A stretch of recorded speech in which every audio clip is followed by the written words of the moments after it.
Hi friends, welcome back to my channel. I'm Xoxo, this is Xoxo Tarot, and in today's reading, we're doing a classic. You love it, I love it. We are going to be looking at how is the person you are asking about, or the person that comes through, currently feeling about you. So, going to be pretty in depth. We're going to start by looking at who this person is based on their energy, and then we are going to look at what the current energy of your connection is with them. Doesn't necessarily have to be a romantic connection if you want to ask about that, but it is going to be up to you to filter out those messages that are not for you. And then these two are going to kind of serve as the energy check. So if those resonate, you found the right reading. If you feel drawn to more than one, absolutely go for it. Could be adding another level of nuance. You know, people are complex, or it could be a different person. Or you might find yourself in there and want to find someone who isn't you. But if what you are watching matches your energy and someone else, just take that to be indicative of mirroring. That doesn't mean that it is you entirely. But once you have confirmed that the reading is for you, that you are wanting to watch it, we are going to get into the tarot, and that is where I'm going to look at their thoughts, their energy, their feelings towards you. I know it says their feelings, but I just kind of want to make it a bit broader than that, because sometimes we're not in our feels, sometimes we're in our heads, sometimes we're doing a lot, and there's a lot going on. So we'll have all of that. Then we're going to do just some quick channel messages from them to go a bit deeper and maybe get some confirmation of what we pull in the tarot.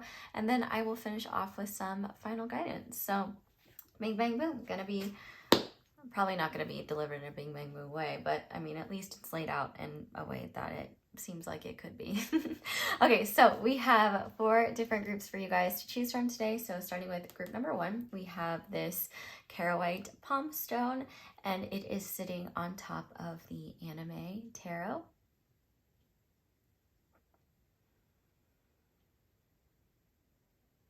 And then for group number 2, we are going to be using the Tarot of a Moon Garden, I believe.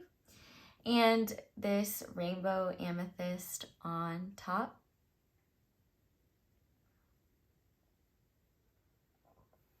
And then for group number 3, we are going to be using the Rainbow Heart Tarot, and I have this amethyst heart on top.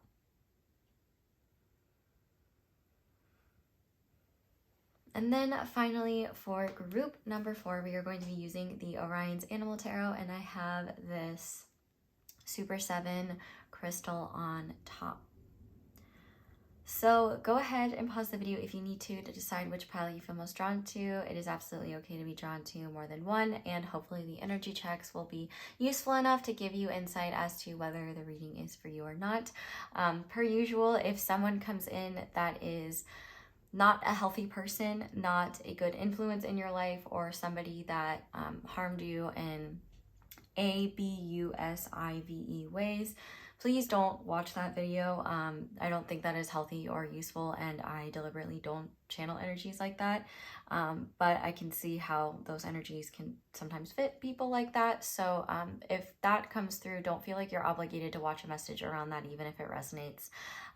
The most important thing is your well-being and your healing, not needing to know what's going on with them. So with that being said, we're going to go ahead and make a wish on our little candle. We are going to be using the star candle. Honestly, I think this is my favorite candle so far with my tarot candle line with Angelic Magic.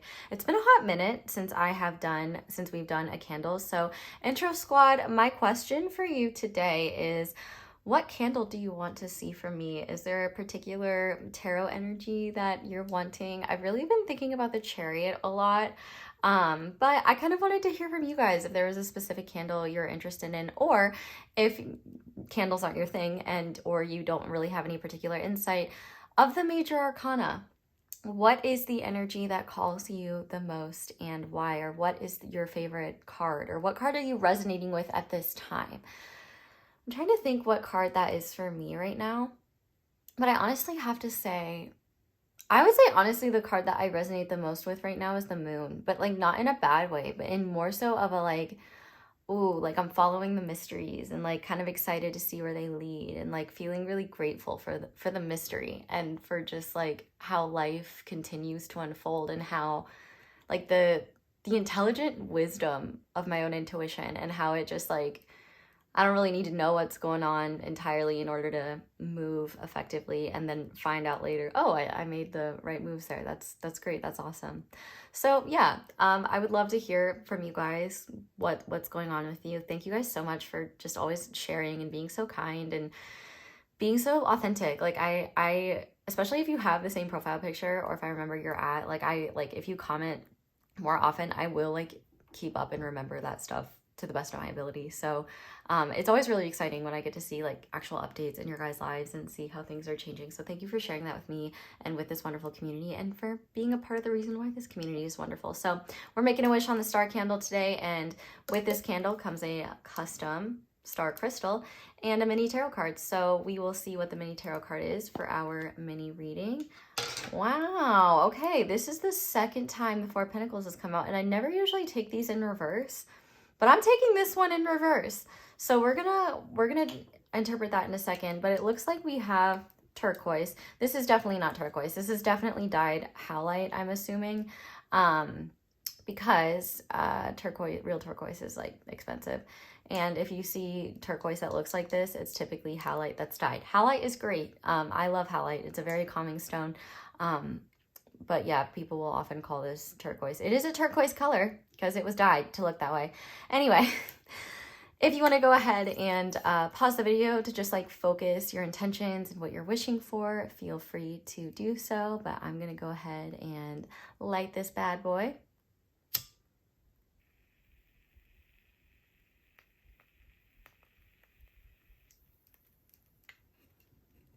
May yours, mine, and all of our wishes come true. Thank you for making a wish with me. Four of Pentacles in reverse. I feel like for some of you, this is a sign that you took the guidance. If you are part of Intro Squad and you saw the past Four of Pentacles, I do feel like this is a sign that you have been taking the guidance well, or that you're moving out of a particular energy that you've been stuck in. However, for all of you and for others, I feel like there's this message of maybe being a little too cautious or overly cautious to the point where it's hard for you to move forward. I feel like there is a main message of let go. And let go doesn't mean I feel like when you hear the words let go, the first thing your mind goes to is whatever you're holding on to that you're afraid of. And I feel like oftentimes that is kind of accurate, but kind of not. I feel like let go is less about a physical action and more about being more open about the possibilities of how things can shift, and being more open about the rigidity in your own patterns and the fears of what you're afraid to release. Because releasing something doesn't mean like it leaving your life. Usually releasing something means releasing the concern of the situation itself, of what you're holding on to so tightly, and realizing you didn't have to hold on to it so tightly. It really is that message of like what is yours is meant to be yours. Like if you love something and you let it go, like if it comes back, it's meant to be yours. Like I know that's, but I feel like for some things it's like what you're letting go is not like, it's not a physical thing. It's more so a mindset or a belief system or a fear that's causing you to hold on to an idea, or to like, what's the right word? Hold on to things in a way that makes it hard for you to make progress in the physical world, or just take different action. What I kind of feel is like, you may feel like you have to be overly cautious or hold yourself back, or be a little bit like stingy with yourself, with your time, with your energy. And if you want to, that's absolutely okay. But I feel like for some of you, you might be doing this from a place of fear, from a place of like, I need to be overly cautious or else like I'll lose a lot, or I need to hold on to this because if I let it go, like I don't know what will happen. And I feel like the concept of letting go, okay, I guess Elsa from Frozen is watching this video. Hi, Queen. I feel like this concept of letting go is so much less about like actually letting go of something, or like walking away from something, or doing something like that. And it's so much more about just recognizing that what you're already like working on, focusing on, where you're putting your love and your energy towards, that's already growing and manifesting and evolving in the ways that it's meant to. And I feel like there's this message of you're already doing enough. You don't need to feel like you need to do more or overcompensate, because there is nothing to compensate for. I feel like there's also kind of this message too of like, some of you may be holding on to like air, like maybe in some ways that's words that were left unspoken, or thoughts that you refuse to let go of that cause you to act in ways that make you feel a lot more, that make a situation feel a lot scarier or feel a lot more dire than it really is. And I think I'm getting this vision of, if you've ever seen the iconic, well, if you ever read the Roald Dahl book Matilda, the iconic movie Matilda, there is this scene in it where, you know, if you don't know Matilda, she has like telepathic powers, and there's one scene in the movie where, to protect her friend, she basically lifts her friend up and she like grabs this, I don't know, pipe that's on the ceiling. And after the danger that her friend was in is over, she tells her friend to let go. And her friend is like, no, like, I don't want to fall. And Matilda's like, trust me, I've got you, it's fine. And then her friend's name is Lavender, which is perfect because we kind of have a lavender theme. She lets go, and Matilda lifts her back down gently to the ground. And in that situation, I kind of see like the universe or your guides or your loving energies being Matilda and you being Lavender. And I feel like your guides are really saying you can let go, like we will gently carry you. Like I feel like a lot of what is making you feel stuck in these rigid patterns or in these fearful ways that cause you to be, I don't want to say like less generous, but just less open and less excited and full of life than you typically are. Like it's this fear that I feel like is kind of suppressing you. And I feel like the universe is saying like, we cannot help you with the fear if you are refusing to let go of it or try to look at a different picture. Like obviously fear can coexist with other things, and it's hard to just like not be fearful. But what the universe is trying to do is just show you that this doesn't have to be something that dominates every aspect of your psyche. It can be something that actually dissipates over time, because you realize that that extra focus on it is not creating solutions or making you feel empowered or allowing you to be present in your life and enjoy what's here and what you do have, but rather it's making it so that your like current life is unenjoyable, and it's making you feel like you're losing what you already have rather than appreciating the fact that it's here. And I feel like there is this message of like, you're not losing it, like, but you're just letting go of the belief that you are, and that is going to lead to a lot of freedom. So I don't know if that resonates. I hope it does. But like more than anything, I feel that this greater message of you are okay. And if you're trying to bring more into your life, let go. Letting go will allow you to bring more, because a lot of what is going to bring you more is not like hard, intense physical action.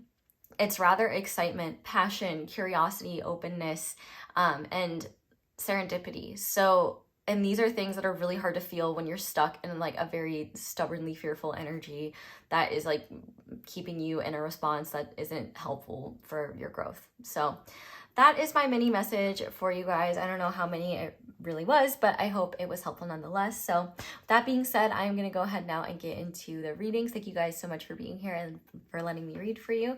And I will see you in your reading. Hi there, Pile 1. Welcome to your reading, and thank you so much for being here. If you guys chose the Charoite, Palm Stone, and the Anime Tarot, this is going to be your reading on how the person that is coming through is feeling about you. So full breakdown of the reading in the intro. We're going to go ahead and start by looking at who this person is and what the energy of your connection is with them. So to start, we have the box in reverse. We have the Sea Serpent, and we have the Five of Swords. And then as for the energy of the connection between you and this person, we have the Void, we have Wisdom, and we have Boundaries. Okay, so I'm just going to start off by saying, if this does not sound like your situation, please pick a different group, because I am getting very, very clear messages here. This is definitely someone who either cut you out of their life, or you cut them out of your life. And I'm feeling like for a lot of you, it was probably you that made that decision. And the reason why you did was because it was kind of a choice between the things that mean the most to you, like your well-being, your health, your creativity, the things that bring you joy, and this person, I can definitely see that there was a pretty intense emotional attachment to them. You guys could have been in a relationship, you guys could have been married, or this could have been a really, really strong friendship, like best friends type situation. Somebody that I can definitely see you cared very deeply for. And I can see, well, we'll go into it, but I have a feeling that I'm sure they cared very deeply for you as well. However, that is to the degree at which they were capable. One of the things that I could be seeing here is that this person could have chosen a substance or an addiction of some kind. And that sounds bad for me to be like, oh, they chose the addiction. Like, addiction is obviously very complex. But it kind of seems like they were in a position where, and you were in a position where this person could not be a good partner, a good friend, a good family member, a good person to lean on. And if anything, I feel like you probably felt really trapped in that situation. And the fact that we have the box in reverse, it kind of seems like this person had very rigid thought patterns. And whether that was naturally or induced by substances or just where they were at the time, it definitely seems like you may have felt judged, you may have felt misunderstood. I'm even hearing for some of you, this person could have had, and this is actually kind of common in issues with like mental health. They could have had a really intense like religious transformation, maybe one that you didn't anticipate happening, and one that made them completely switch up on what they found acceptable and what they were okay with. It definitely seems like, though, it doesn't have to be that extreme.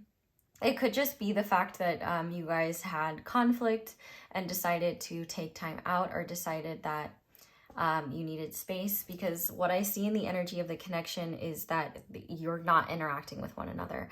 The fact that we have the void here, though, is very interesting, especially when it comes to you, because I feel like what was once a very planned out timeline mentally in your mind, including this person, the fact that they have been removed, or you remove them, or they remove themselves, that created a void, which is allowing opportunity and destiny to unfold in new ways. I think one thing that's really cool, and also, like, can I just take a second, like a step back and just say, like, I'm so sorry for whatever you've had to deal with or whatever you've had to go through, and like, I'm sending you such a big hug, and I just want you to know that whether you were the person to end this or not, or the person to choose to walk away or set boundaries or do what you need to do or not, you're very strong for following through with that, and you're very strong for however you've dealt and coped with that. And I also feel like so strongly, I feel really called to say, like, it's not your fault. Obviously it can take two to tango, but like, you're not meant to carry an entire relationship or an entire friendship or an entire, like, a relationship with anyone really on your back. That's not really a relationship. That's just giving selflessly and someone else taking.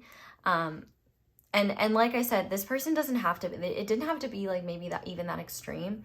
It could have been as subtle as like, maybe there was a lot of care there, but maybe, you know, both of you were changing, and this person wasn't accepting the person that you were becoming. You know, maybe you were awakening spiritually, and maybe this person doesn't believe in anything. Maybe they found that very confronting and uncomfortable and wasn't interested in that. Maybe there's your lives were just kind of in places where you were in disagreement with one another. There's honestly like a lot of different cases here, but from what I can see, it was like, in order to keep things the way they were, you had to trap yourself or keep yourself stuck in a place that wasn't meant for you, that didn't feel good, that felt limiting, and also made you feel judged, made you feel not good. And so what I can see here is that there's, in terms of the energy of the connection between the two of you, there's nothing happening, at least physically, but I think spiritually there's probably a lot happening on your end.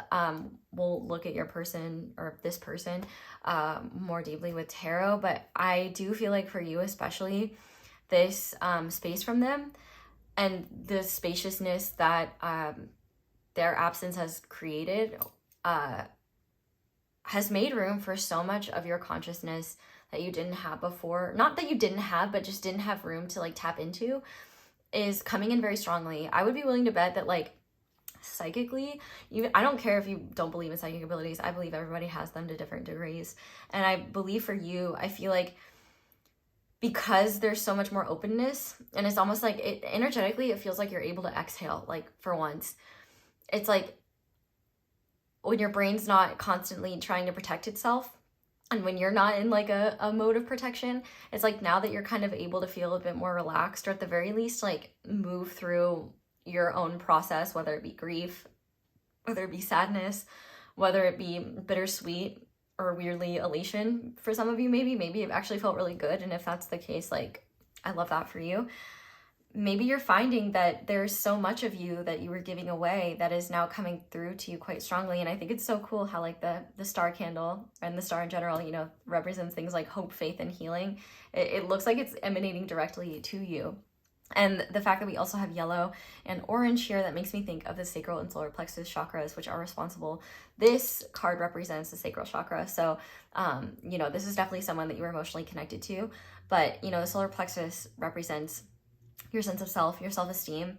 And so I feel like you're not only healing a lot in terms of like your emotional body, but also your relationship to yourself, recognizing also like your own personal power and how important you are, and how important your safety and your well-being are, and how important it is to recognize those that want that for you, and those that maybe they want that for you, but they're unwilling to change their behavior or evolve as well in order to create a collaborative space. It just definitely seems like you and this person are not interacting.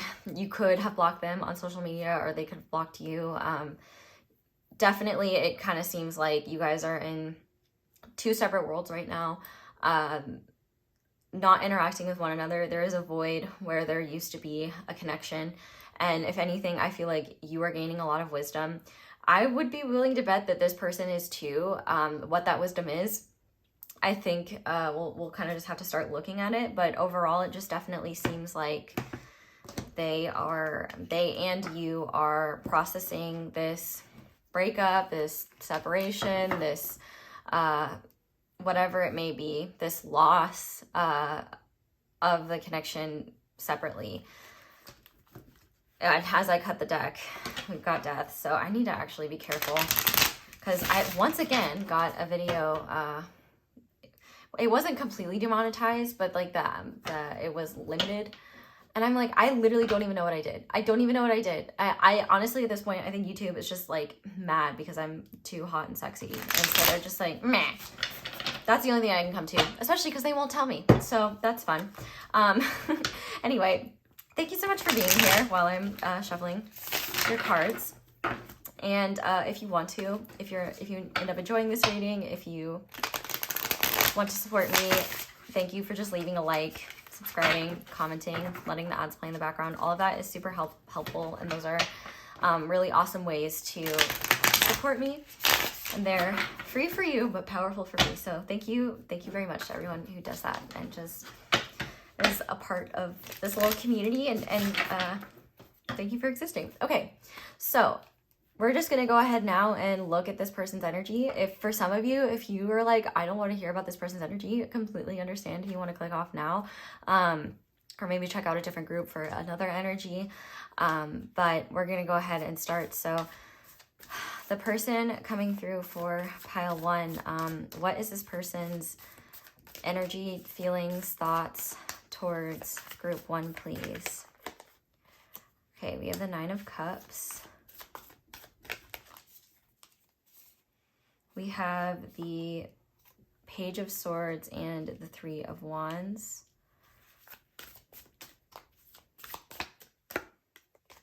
We have the King of Pentacles. And we have the Seven of Cups. And on the bottom of the deck, we have Strength. Okay, this actually makes a lot of sense. And this is what I was like kind of fearing in terms of sensing. If you have moved on, if this is a relationship type situation and you've moved on with someone else, or if you were just in a position where you're more stable, or even within your like connection with them, if you were more financially prosperous or just more stable or more disciplined and organized, there's definitely a level of like envy here, but I don't think they would consciously register it as envy. If anything, the fact that we have the Nine of Cups and the Seven of Cups, usually the Nine of Cups is like a wish come true. But this is the thing, I don't think this person like wished to not have you in their life. I feel like if anything, they feel like you taking, like you walking away, or you, and here's the thing, the irony is for some of you, I feel like this person actually pushed you away or cut you out.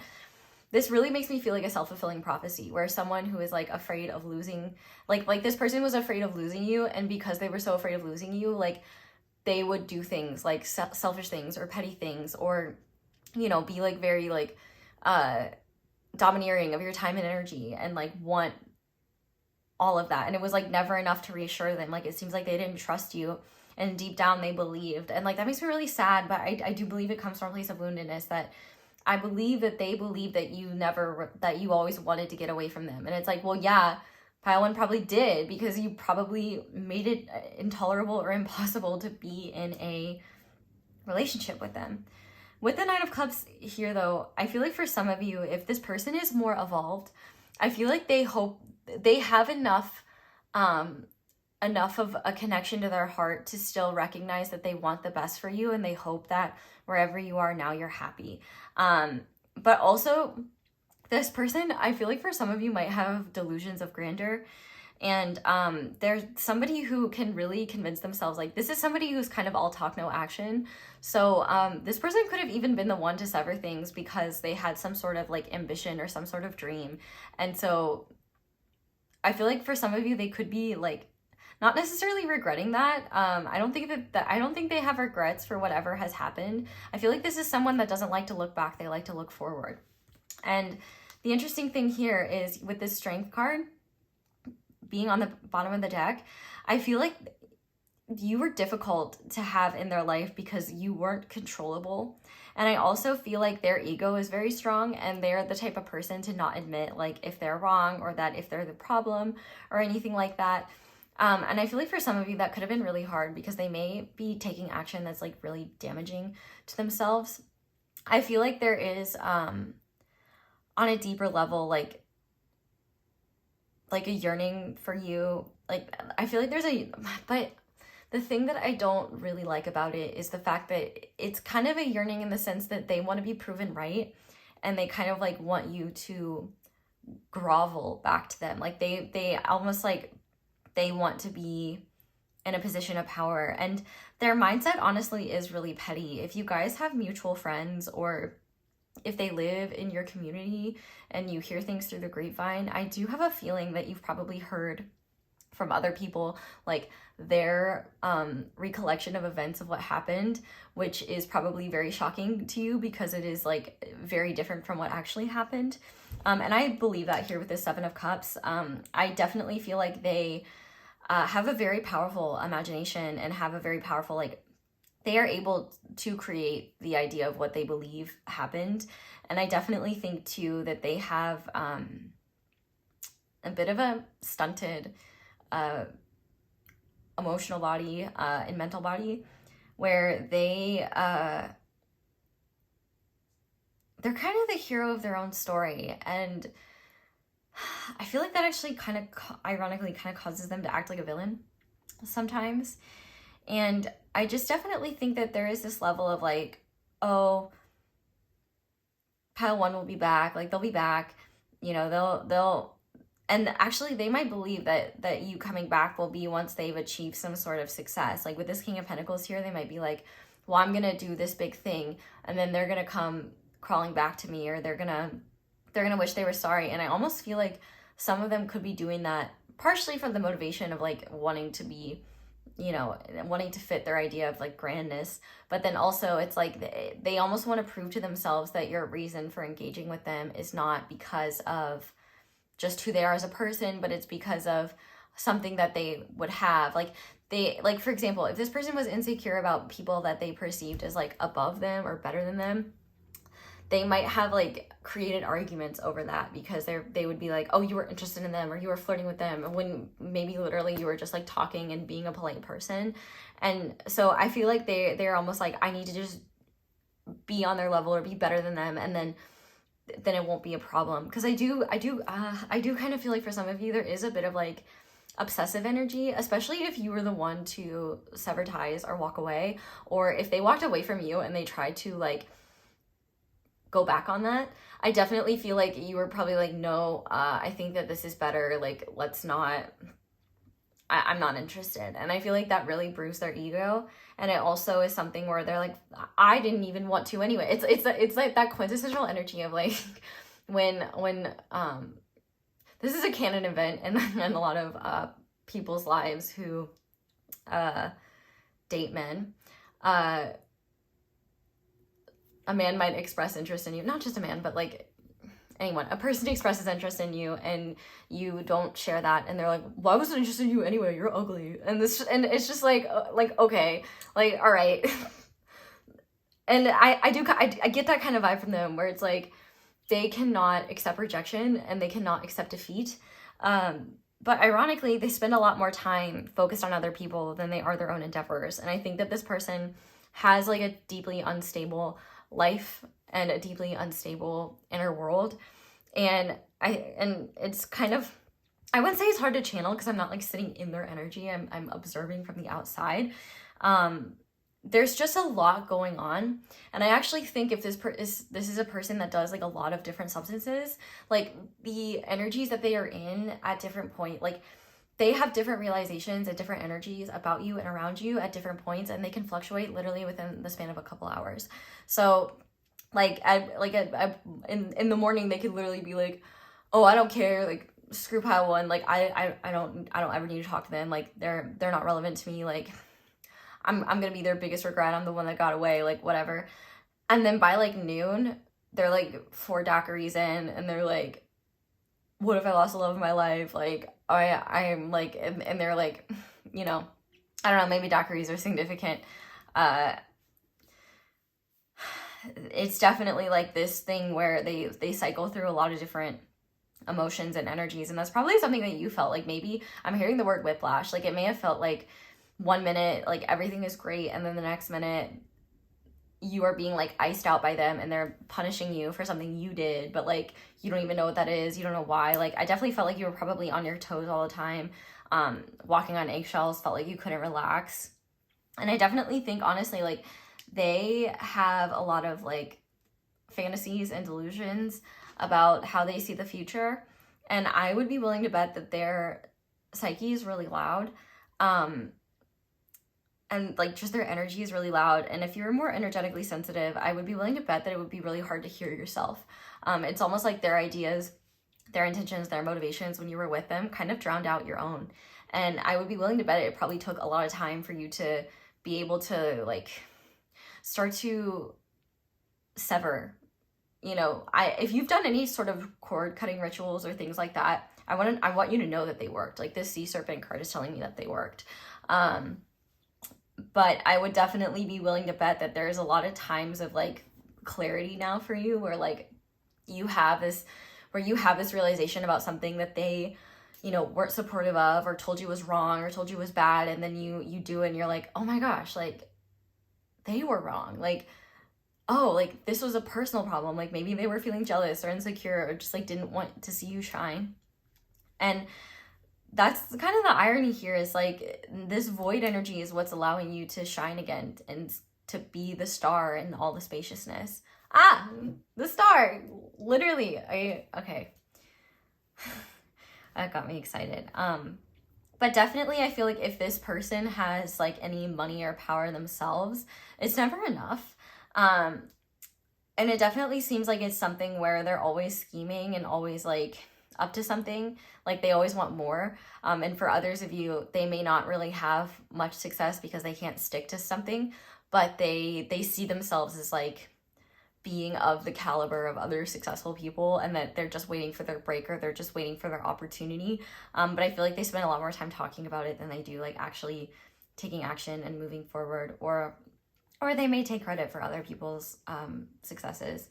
But more than anything too, I definitely feel like you are a pattern breaker in their life, where I feel like this person likes to revisit people that like they've had falling outs with, and they're really good at rewriting history.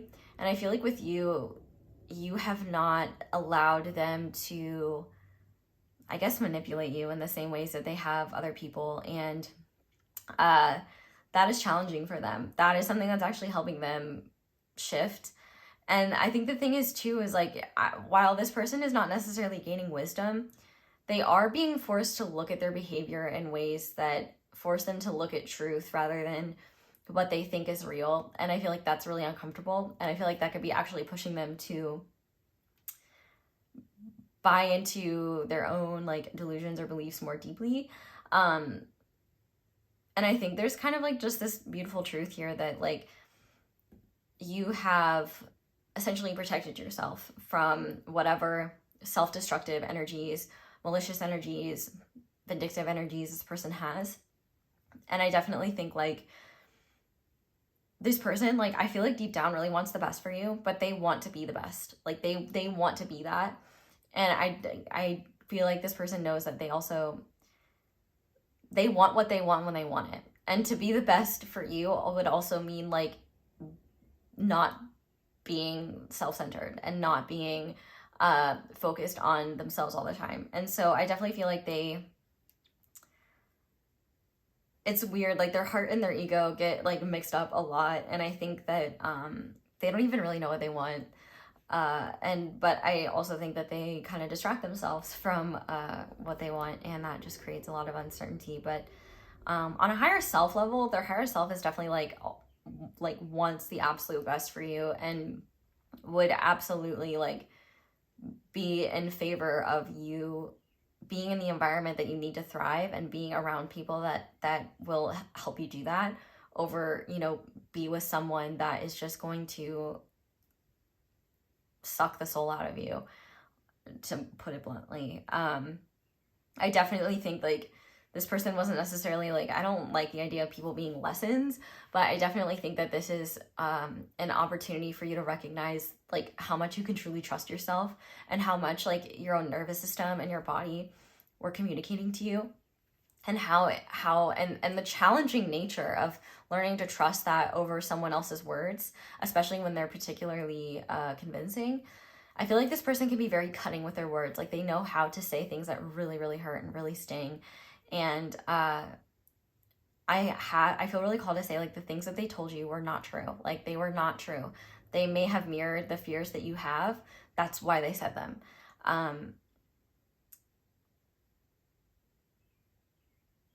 You are precious, and I hope you know that like you deserve people that will honor and cherish you, not degrade you and try to drag you down because they feel like you're above them. Yeah, this person has some they got some stuff to work on. But I'm just gonna go ahead now and pull a couple channel messages from them. We'll see what comes through here. And if I see things that I'm like, I'll be honest about what I see. So not like I haven't been already. But yeah, okay. This person, what would they say to pile number one if they could be completely honest? I'm too afraid to talk, and will you choose me? Yeah, I feel like they're extra sensitive to rejection from you. And I feel like they are unwilling, like, I feel like you have the ability to communicate very, like, even if you are in an emotionally distressed state or in a place where, like, you're very unregulated or dysregulated, you can still communicate clearly and be fair. Like, you have the ability to recognize what's fair and not fall into, like, petty retorts or, like, harmful behaviors, but they do not have that. And I feel like they know that, if they say things that like are harmful or mean or, you know, ABUSIVE, like you're gonna shut down. And so I definitely feel like they're very afraid of rejection from you. Okay, what else would they say? There is someone else. So yeah, they could have, I saw this underneath with the Three of Cups. Like I definitely think that they have like they cycle around with people, but I also think that they believe that there is someone else with you. Like, and for some of you, I do believe that that is the case. Like, you might be with someone who is more stable and supportive of you, and maybe you're glowing, and I think that that could be something that really bothers them. But also, yeah, like, they could have people, like, they could be seeing, like, this is one thing I will say, if there's other people in their life, it's not just one person. Like, they're probably talking to lots of different people, and using that as a way to, like, soothe a very wounded ego. But on top of that, it's a way to convince themselves of their own narrative and, you know, get fed egoically.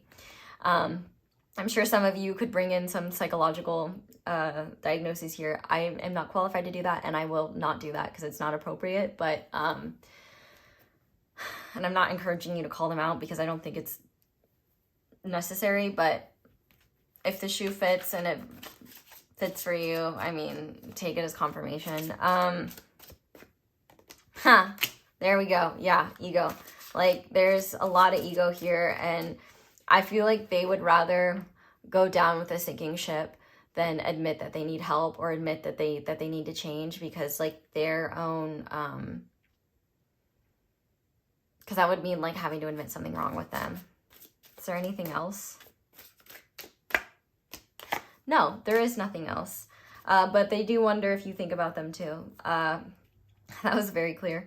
That was a very clear message of communication. But I definitely think, like,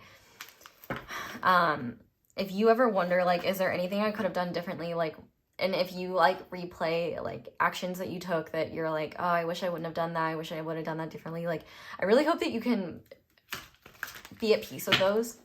Because, like, number one, not to play the comparison game, but in the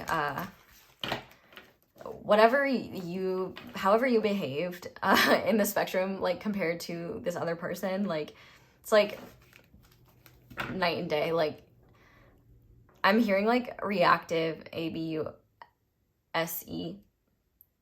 So you could have, like, that, and that is, like, not something that I feel like you should be upset about, because that is something that happens when you're in a relationship with someone that is treating you that way.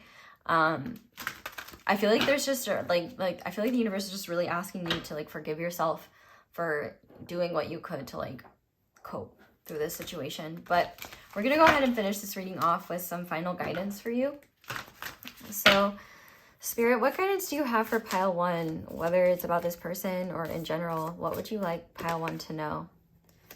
I feel like one thing that they want you to know is that, like, you are building a prosperous future for yourself, and, like, everything that you're already doing, like, they just want to commend, and they also want you to know that you're creating a lot of stability and safety for yourself that this person could never tear apart. And they also want you to know to just keep going with what you're already doing, especially, like, in your career life or in whatever you're building in your home. Things, like, there's a lot of progress that's being made, and I feel like they just want to say, like, whenever you wonder if you did something wrong or if you should have done something differently, just pay attention to the fact that you've gotten so much more done on your own than you have with this person around. I feel like that is going to be a sign in of itself that, like, you don't need them to thrive. And in fact, it seems like they have maybe made it harder for you to thrive. What else? We have spiritual strength and spiritual union. So I definitely feel like for some of you, if you're already with someone else, this could be someone that really helped you through this time, or has really helped you heal and see what real love is. And I really hope that you guys have that.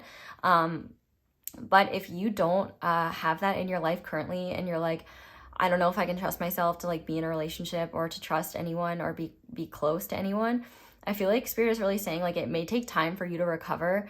And, like, there may be times where you would rather be on your own, and where you would rather, like, just work on yourself. And I feel like that's not only entirely appropriate, but, like, it's also valid, and you don't have to explain yourself. But also, should you want, like, a real authentic love or connection with someone, I feel like developing yourself and, like, feeding into yourself is what's bringing that person in. And I feel like you will know that this like, person you'll know you can trust this person and trust this situation, because even just their energy and their actions will be night and day different. Like, they'll be considerate of your feelings. They'll be considerate of your needs. They will check in with you. They will enjoy and appreciate who you are. you will not have to live a life constantly accommodating for them. You will live a life of collaboration and connection and unity that I don't think that this person was capable of giving you.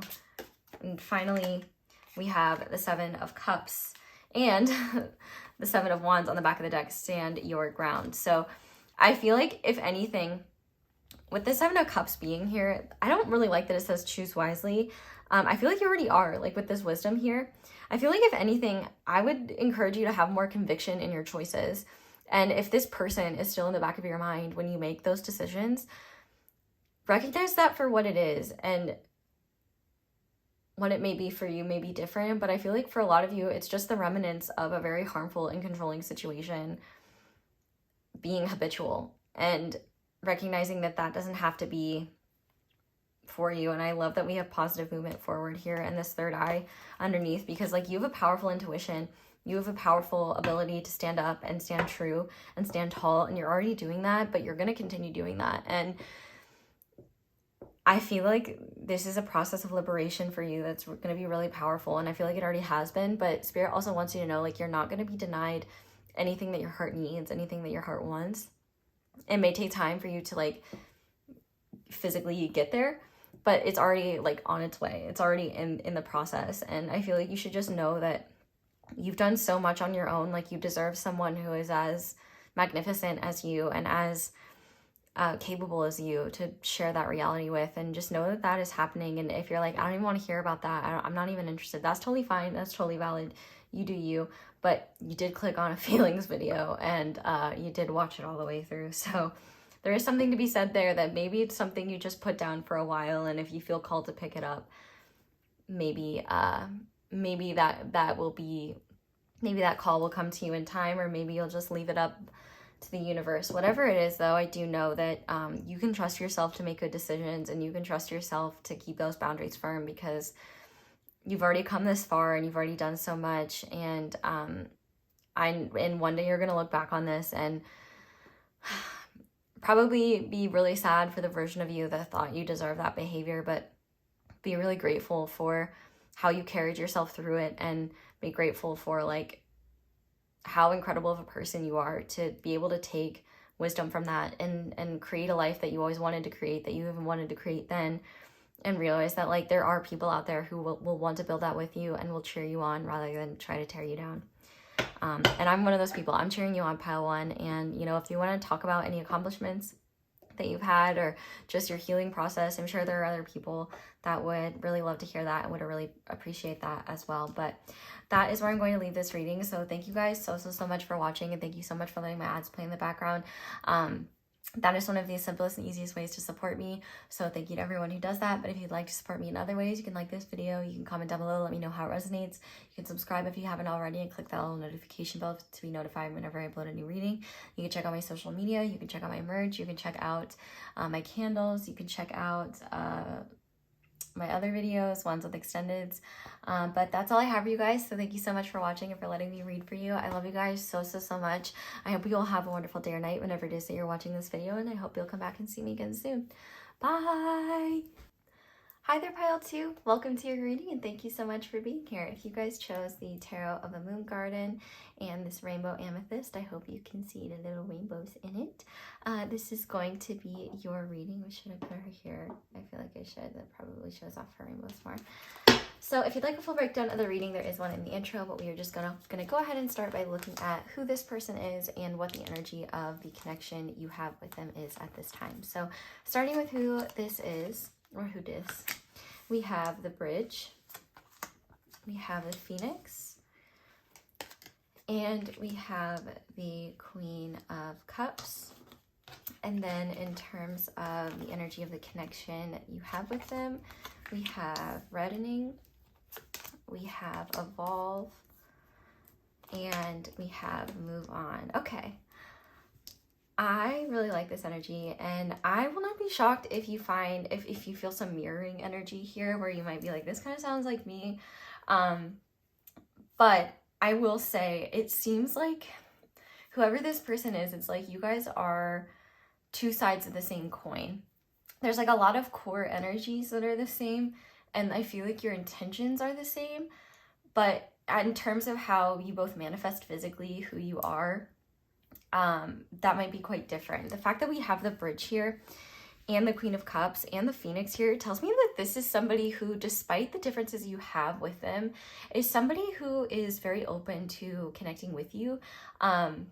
Maybe not all the time if they're in like a deep, intense transformational period, but rather this is somebody who, even if they weren't like this in the past, because I'll get there, they're opening to connection and to closeness with you in ways that maybe they weren't comfortable with before, or maybe it seemed more difficult before. However, if there is less of a past history here, like if you've only known them for a little while, then I would definitely say that this is somebody who you feel connected to no matter how different you are. And I would say in some way there are differences. Like you could come from different cultures, you could come from different countries, you could speak different languages, or even you could have a lot that's very similar, but you could have differing, how do I describe this? You could have very different dominant energies. And what I mean by that is like, if we look at the chakra system, one of you could be more like spiritual and spacey, whereas the other person could be like very grounded and focused on the material. And so as a result, like when you come together, it's like one of you brings more of the spiritual components and helps lift the other person up, like help them see and expand their mind. And the more rooted person brings a sense of groundedness to the more in the higher and the more spacey spiritual realms, brings them down to the ground. It's like you lift each other up and bring each other and ground one another in ways that make the both of you better. And I feel like in certain ways there are definitely, literally or metaphorically, opportunities for growth in terms of understanding one another and almost like translating each other, like understanding what the other is meaning. Now, I feel like this person has gone through a really intense physical transformation. Now, the physical transformation may be less apparent, like maybe they have gone through some sort of like lifestyle change, or like it's just evident like they've changed a lot physically, but it could also be that they've changed their habits and their lifestyle in the physical realm. Maybe they the way that they're showing up is more collaborative than it used to be in the past, or it's more open.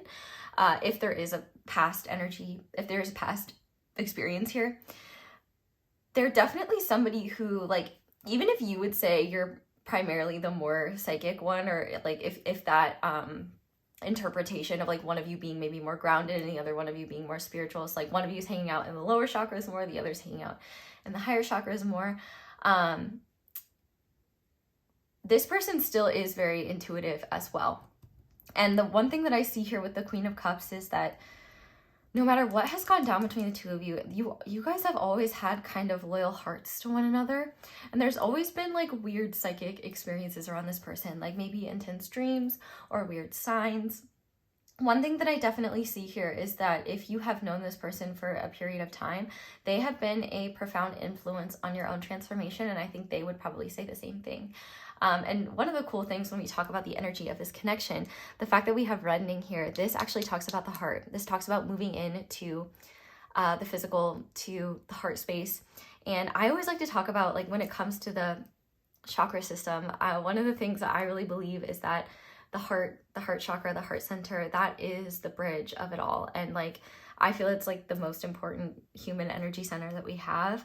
And I definitely feel like the biggest bridge for the both of you is that, like, you may have differences or misunderstandings or miscommunications, but the energy of your hearts, like, towards each other and about each other, and not even just towards each other and about each other, but just in terms of how you both engage with life, it is genuine and it is pure. Like, I feel like the both of you want the best for each other, and both of you also really care about your role in the world, and not just like in the world, but like, you know, your role within helping your family, your role within helping your friends, your role within whatever you do for work, or if you have a family or something like that. you put your heart into everything you do. And I think that this person does as well. And I actually think that that has maybe been something that both brings you closer together, but also is a little bit scary because there's a realness and a vulnerability to it that's kind of hard to explain. But one thing I will say about this person is that there's a deep loyalty to them.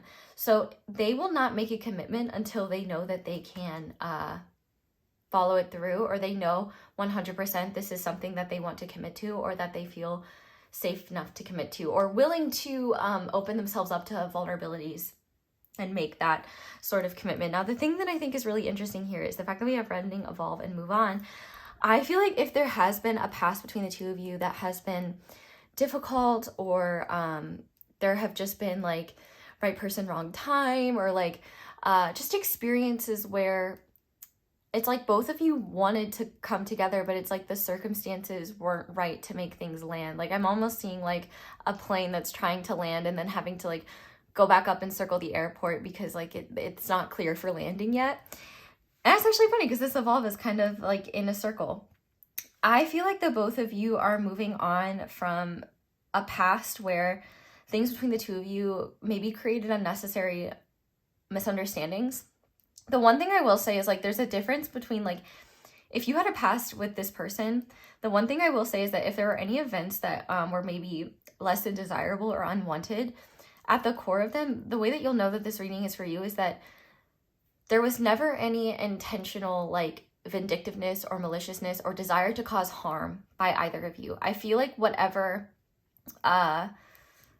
undesirable experiences occurred, they came through things like misunderstandings, misconceptions, assumptions being made, and that creating a level of dissonance between the two of you. And maybe just like there was probably a lack of constructive communication, and so that could kind of make things snowball into something that they were never meant to, and that neither of you like, and that didn't reflect how either of you felt about the other or like what either of you wanted to happen. But I feel like it was almost like too insurmountable to overcome at the time. It was almost like you were trying to like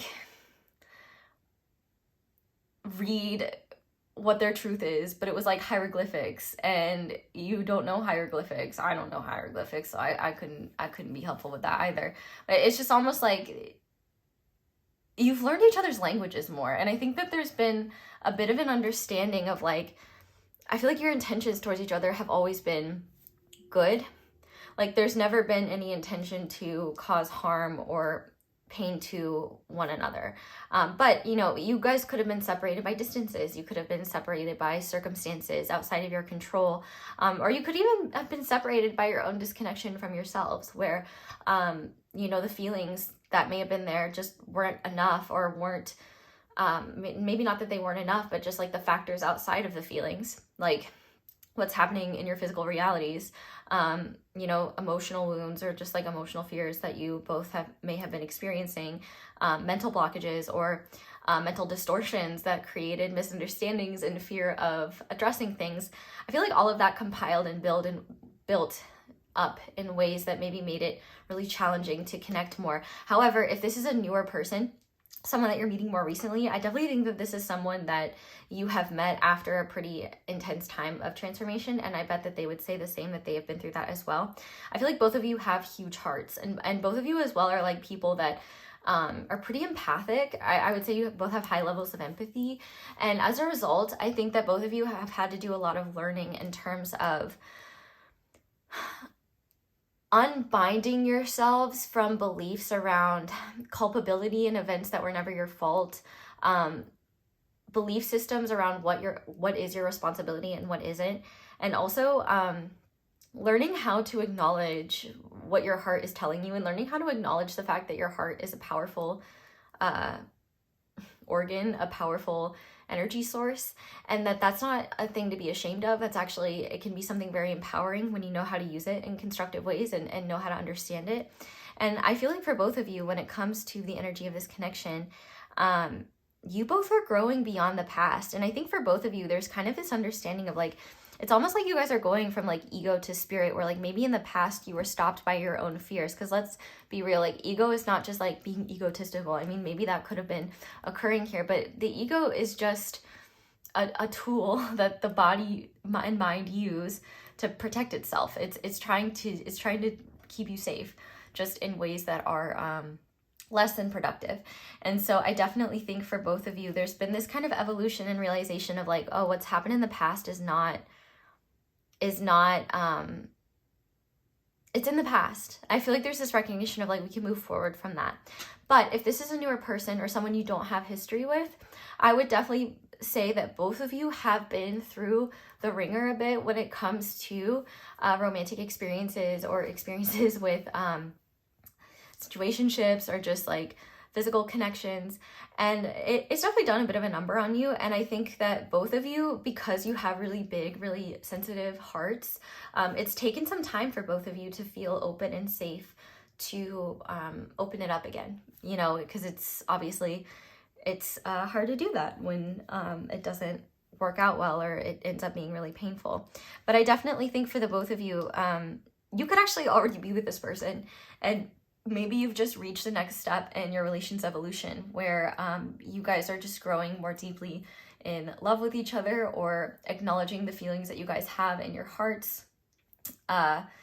If you're, I feel like for a lot of you, you're probably in this like talking stage or in this like, maybe you're dating or maybe things are getting more serious. It just definitely seems like no matter what, whether it's a past with this person that you neither of you want to repeat, and have learned the causes of this, like, and so you're choosing differently, or if you are newer and like recognizing that you can let go of the past and you can open yourself up, like this definitely seems like the type of person where, you know, they want to meet you halfway. They want to work with you, not against you. They don't want to take, they don't want to only give, like they want something reciprocal. And I think both of you feel this sense of like evolution. And also with the red too, it also makes me think of the root chakra, which is shown in this Phoenix card.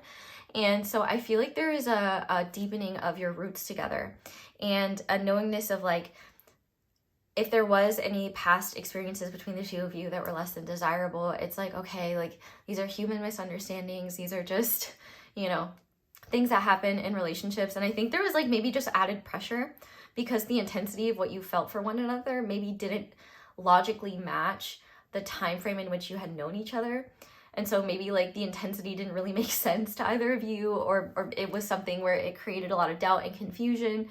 And it makes me think of like, you know, an animal in panic. Like, you know, for example, when a deer is in the road and there's like headlights coming towards it and it just like freezes or it jumps or it does something just out of sheer panic. And, you know, we all do that, right?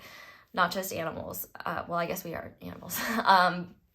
Just ones with cool frontal lobes. And well, I guess we don't know what spiritual capabilities animals have. So, because we can't even agree on the spiritual capabilities humans have. So anyway, I do love though that like, you know, with Evolve, there's love backwards here. And I really think that there's been a powerful process of learning to love yourselves more through knowing this person, through your connection with them, or the self-love journey that you have been on, the journey. And I know that sounds really cliche, but I think it's really more just a reclamation of recognizing your value, recognizing what you know you're worthy of, the treatment you know you're worthy of, the type of person you want to have around you in your life. All of that has culminated in you being able to open yourself up more fearlessly and more powerfully than I think either of you ever have before. And I think it's not something that's happening overnight. It's been a long time coming. And whether you're only starting to see the results of that because you've met this person and you're starting to open up to one another, or because you and this person that you may have known for a while are becoming more emotionally open, emotionally vulnerable with one another, it's definitely creating a leveling up for the both of you, where you're creating more intimacy and things are just becoming even more real. Like, even if you guys have been together like in a committed way, I feel like the levels of emotional intimacy that are starting to blossom, I feel like that is something that is really reassuring for the both of you, and something that's like, okay, like, you know, maybe lingering insecurities or lingering fears about what if this happens, or what if this doesn't work out, or what if they don't feel the same way. I feel like that is starting to dissipate. And a lot of maybe, you know, if you ever feel a little bit scorned by something that happened in the past, or, you know, trying to work it out in your mind in a random moment, it's almost like you don't even have to go through the story or go through what happened, because you're just like, yeah, that's the past. That's not who we are, or that's not the person that I am anymore. I don't accept that. Like, I don't accept those experiences anymore. Like, I'm a different person. I'm moving forward. And I definitely feel like both of you have done a lot of growing. And even if you've only met each other recently, I would say that maybe one of the things you've bonded over is the fact that you guys have grown a lot. I just want to acknowledge like how pretty and shiny this border is. I love decks with this. Anyway, we're gonna go ahead and get to your tarot now and really get into this person's feelings, which I'm excited to do because it's clear that they have a level, they want to share their feelings, and I'd be shocked if they haven't shared them already, at least to some degree. But you know, if they're not the type of person who's great at talking about their feelings, maybe hopefully I can be a bit of a translator for them, so that maybe feelings that they have trouble putting into words, they can get those seen. But I definitely feel like rainbows are a significant aspect of your connection, because you guys chose the rainbow amethyst, and this bridge is kind of like a rainbow as well. And yeah, and this deck itself is just really, really colorful, really beautiful. And I just have to say, I've evolved, because me a year ago would simply, I was not mentally, physically, emotionally, or spiritually capable of putting 4 different decks together that had different sizes and shapes. You just could not get me to do it. And I guess you could say I've grown, because I can do that without wanting to crawl out of my own skin. So, like for my growth, like for your growth, and thank you to anyone who just likes this video because you're enjoying it, or, you know, any other ways you want to support me. I really appreciate all of that, and I appreciate you. Okay, let's get this rolling. So, this person, spirit that's coming through for pile 2, what are their current feelings, thoughts, energies towards pile 2 that they want to share? Wow, okay, we have the Emperor.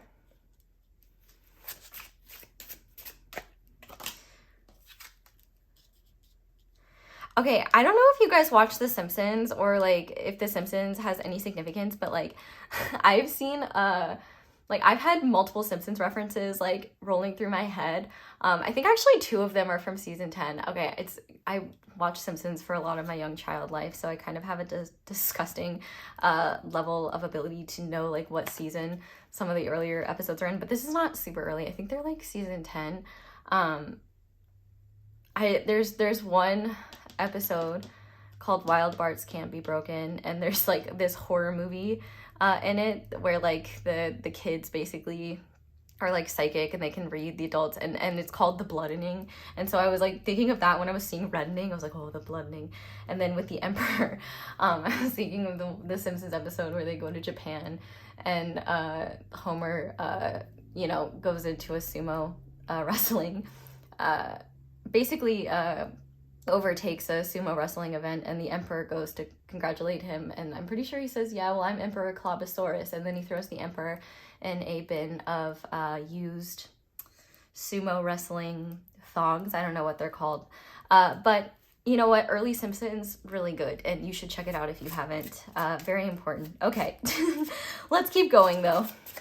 What else does this person want pile 2 to know? Wow, okay. We got the Hanged Man. Yeah, I'm not surprised here. Queen of Cups, now King of Cups. And the Magician, and what's on the back of the deck? Yeah, Hierophant. We're just gonna take that because these cards are so skinny. They're so like narrow. We can fit a lot more in here. This is really like powerful energy though. Very powerful. But the cool thing about it is that it's not powerful energy in a way that's unstable. It's powerful energy in a way that is quite stable. And honestly, like, if you're not in a commitment with this person yet, I definitely think that that is something that they are in the process of creating. And I would say the only reason why you wouldn't be in some type of formal commitment yet is either because you've made it clear that you don't want to be in like a formal commitment, and I feel like this person is probably accepting that, but also kind of hoping that, you know, maybe you'll have some sort of loyalty or structure with each other.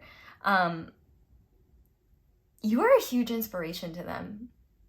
You are like a huge reason why they still have hope.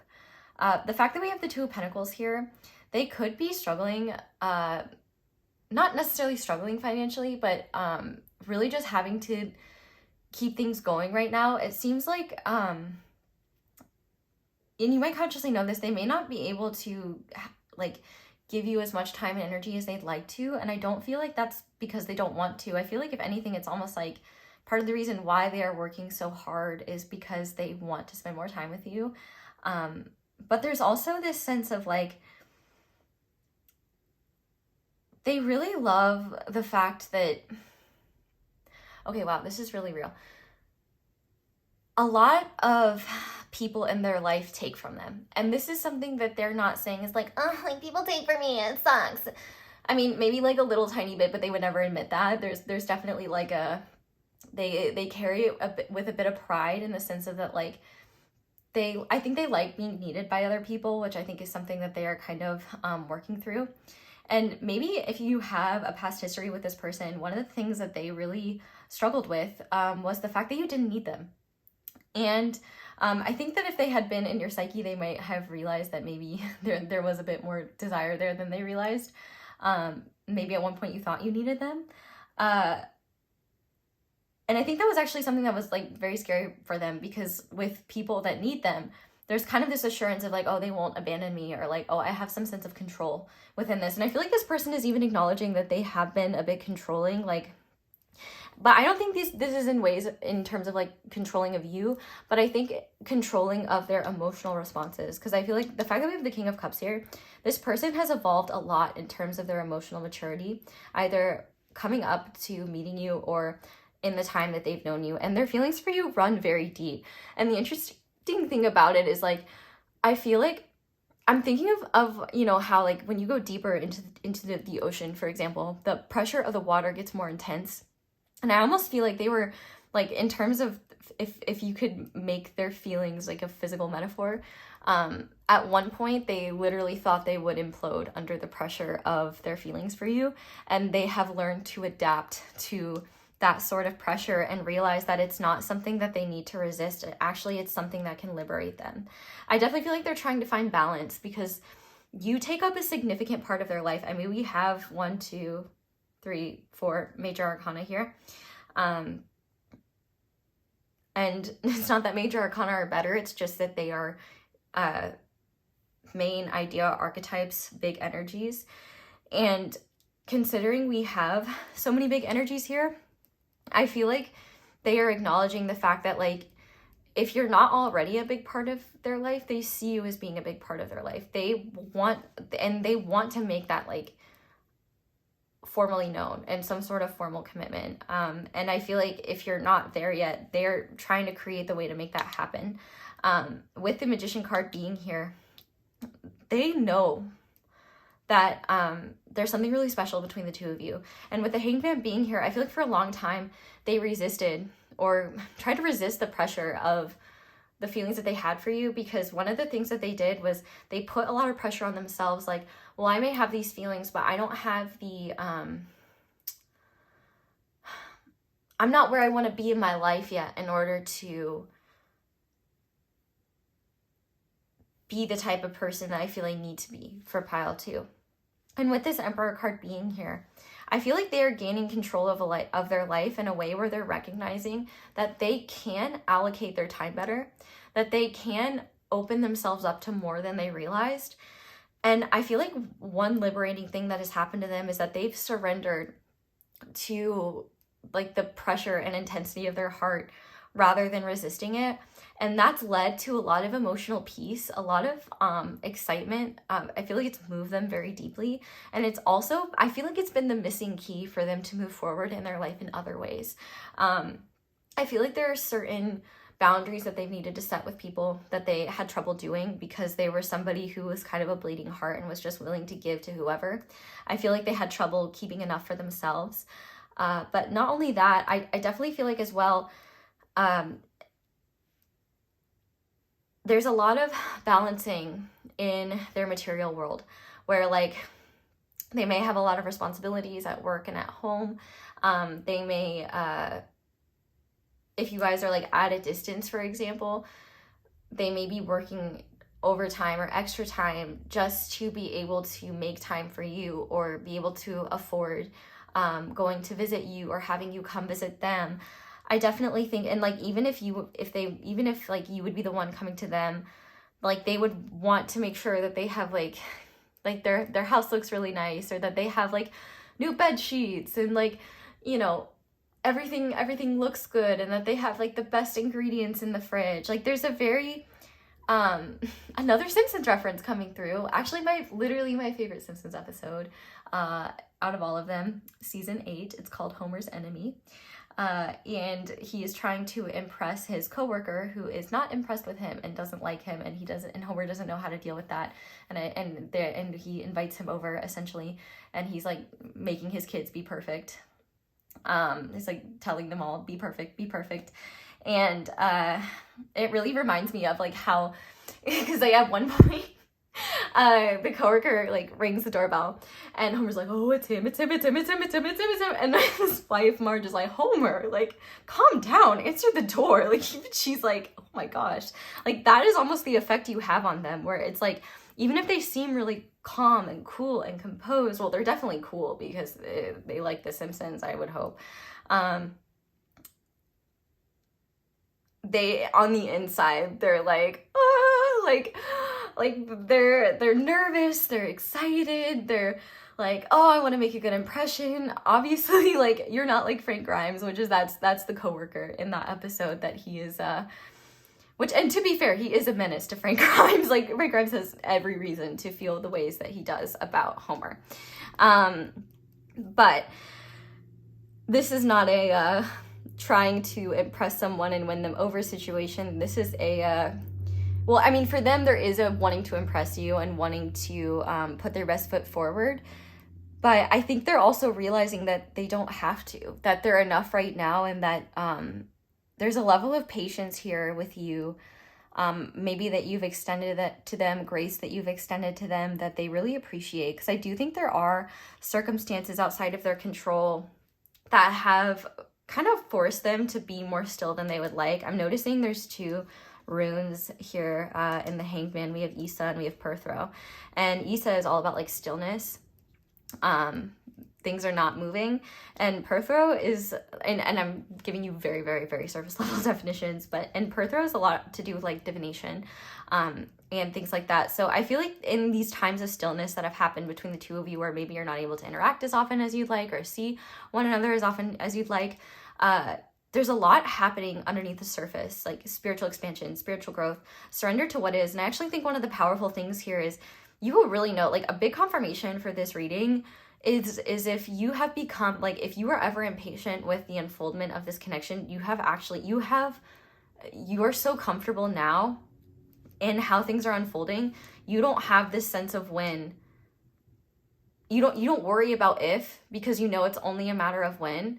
And you're comfortable with the pace and know that it's only a matter of time, that things unfold to a place where you both want them to be.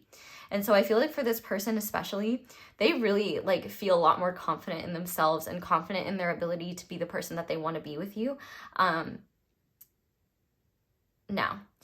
And I feel like they also feel very proud of the fact that they may have had trouble communicating with you, like, and you might have thought it's like, you know, like maybe they're just not interested in me, or like, you know, maybe I offended them, or maybe I made them mad. And it's like, no, it's just that they were very nervous. Oh, I just cut the deck randomly to see, and we got the Empress. So we have both the King of Cups and the Queen of Cups coming out, and the Emperor and the Empress. That's underneath her. Yeah, I definitely feel like both of you have taken time to like kind of be in your own like spaces. And I feel like you're the type of person who is not gonna like push someone to reach out to you or respond to you. Like, you're gonna be patient and let people move in their own time. And so I feel like maybe this person wasn't used to people like that. Like, maybe they're used to people like, you know, taking up their time, taking up their energy, just wanting to be seen by them. But this person has like a lot of plans that they're scheming up in terms of what they want with the future with you. And I wouldn't be shocked if you've been cued in on that. Like, maybe they've talked about trips that they want to do, or things that they want to experience, or, you know, saying like, oh, we should do this. Or I wouldn't be shocked if there's been conversations of like family, or the type of person that they see themselves becoming. I definitely think it's important to them that they take more initiative in this connection, because I do feel like you have taken a lot of initiative, and I feel like they want to reciprocate that. And so I feel like right now, one thing that they're doing is working on making their world more stable and more balanced. And they're already doing that. I feel like they're just getting better at it. I feel like the problem is not their ability to do it. The problem is external circumstances that like throw a wrench in what they're doing. So it's like they get things balanced and stable, and then something else gets thrown, and then they have to restabilize again. And it seems like there's not a whole lot they can do about that. But I definitely think there's like hope on their end that, you know, that that doesn't change how they feel about you. Like, they have really deep feelings for you. And I would honestly say that if they haven't said that they love you, maybe they don't consciously recognize it yet if it's early days or something like that. But I do really feel like, or if there's someone that's in their head a lot, they could start getting into their head and be like, well, what's love really? And like, but I feel like when they're truly in their heart, they're like, yeah, like, I love Pile 2. And I feel like they could say that, like, objectively, you know, when you think about something that you love. Like, I love The Simpsons, but it's not, like, obviously, like, I'm not in love with The Simpsons, but I love The Simpsons. I feel like they would already say right now, like, I love Pile 2. Like, Pile 2 is great. And I feel like they know that the potential of being in love, if they're not already, it's almost, like, inevitable should things continue the way that they are, and they want them to. So they kind of know that that's going to be happening anyway. And I feel like there's kind of this, I want to lock it down. I want to make it official. I want to like be more committed. But I feel like right now there are certain plans that they are putting into place in order to be able to do that, or in order to be able to do that in ways that feel aligned with them. So one example would be like, if you're already, say, like dating, they might want to take that to the next level, but they want to make sure they have the resources available to have this sort of union celebration or union shit that they would like. Or, you know, maybe there's like certain debts that they want to pay off before they open that, because they would never want to burden you with that. There's definitely like they take a high level of personal responsibility.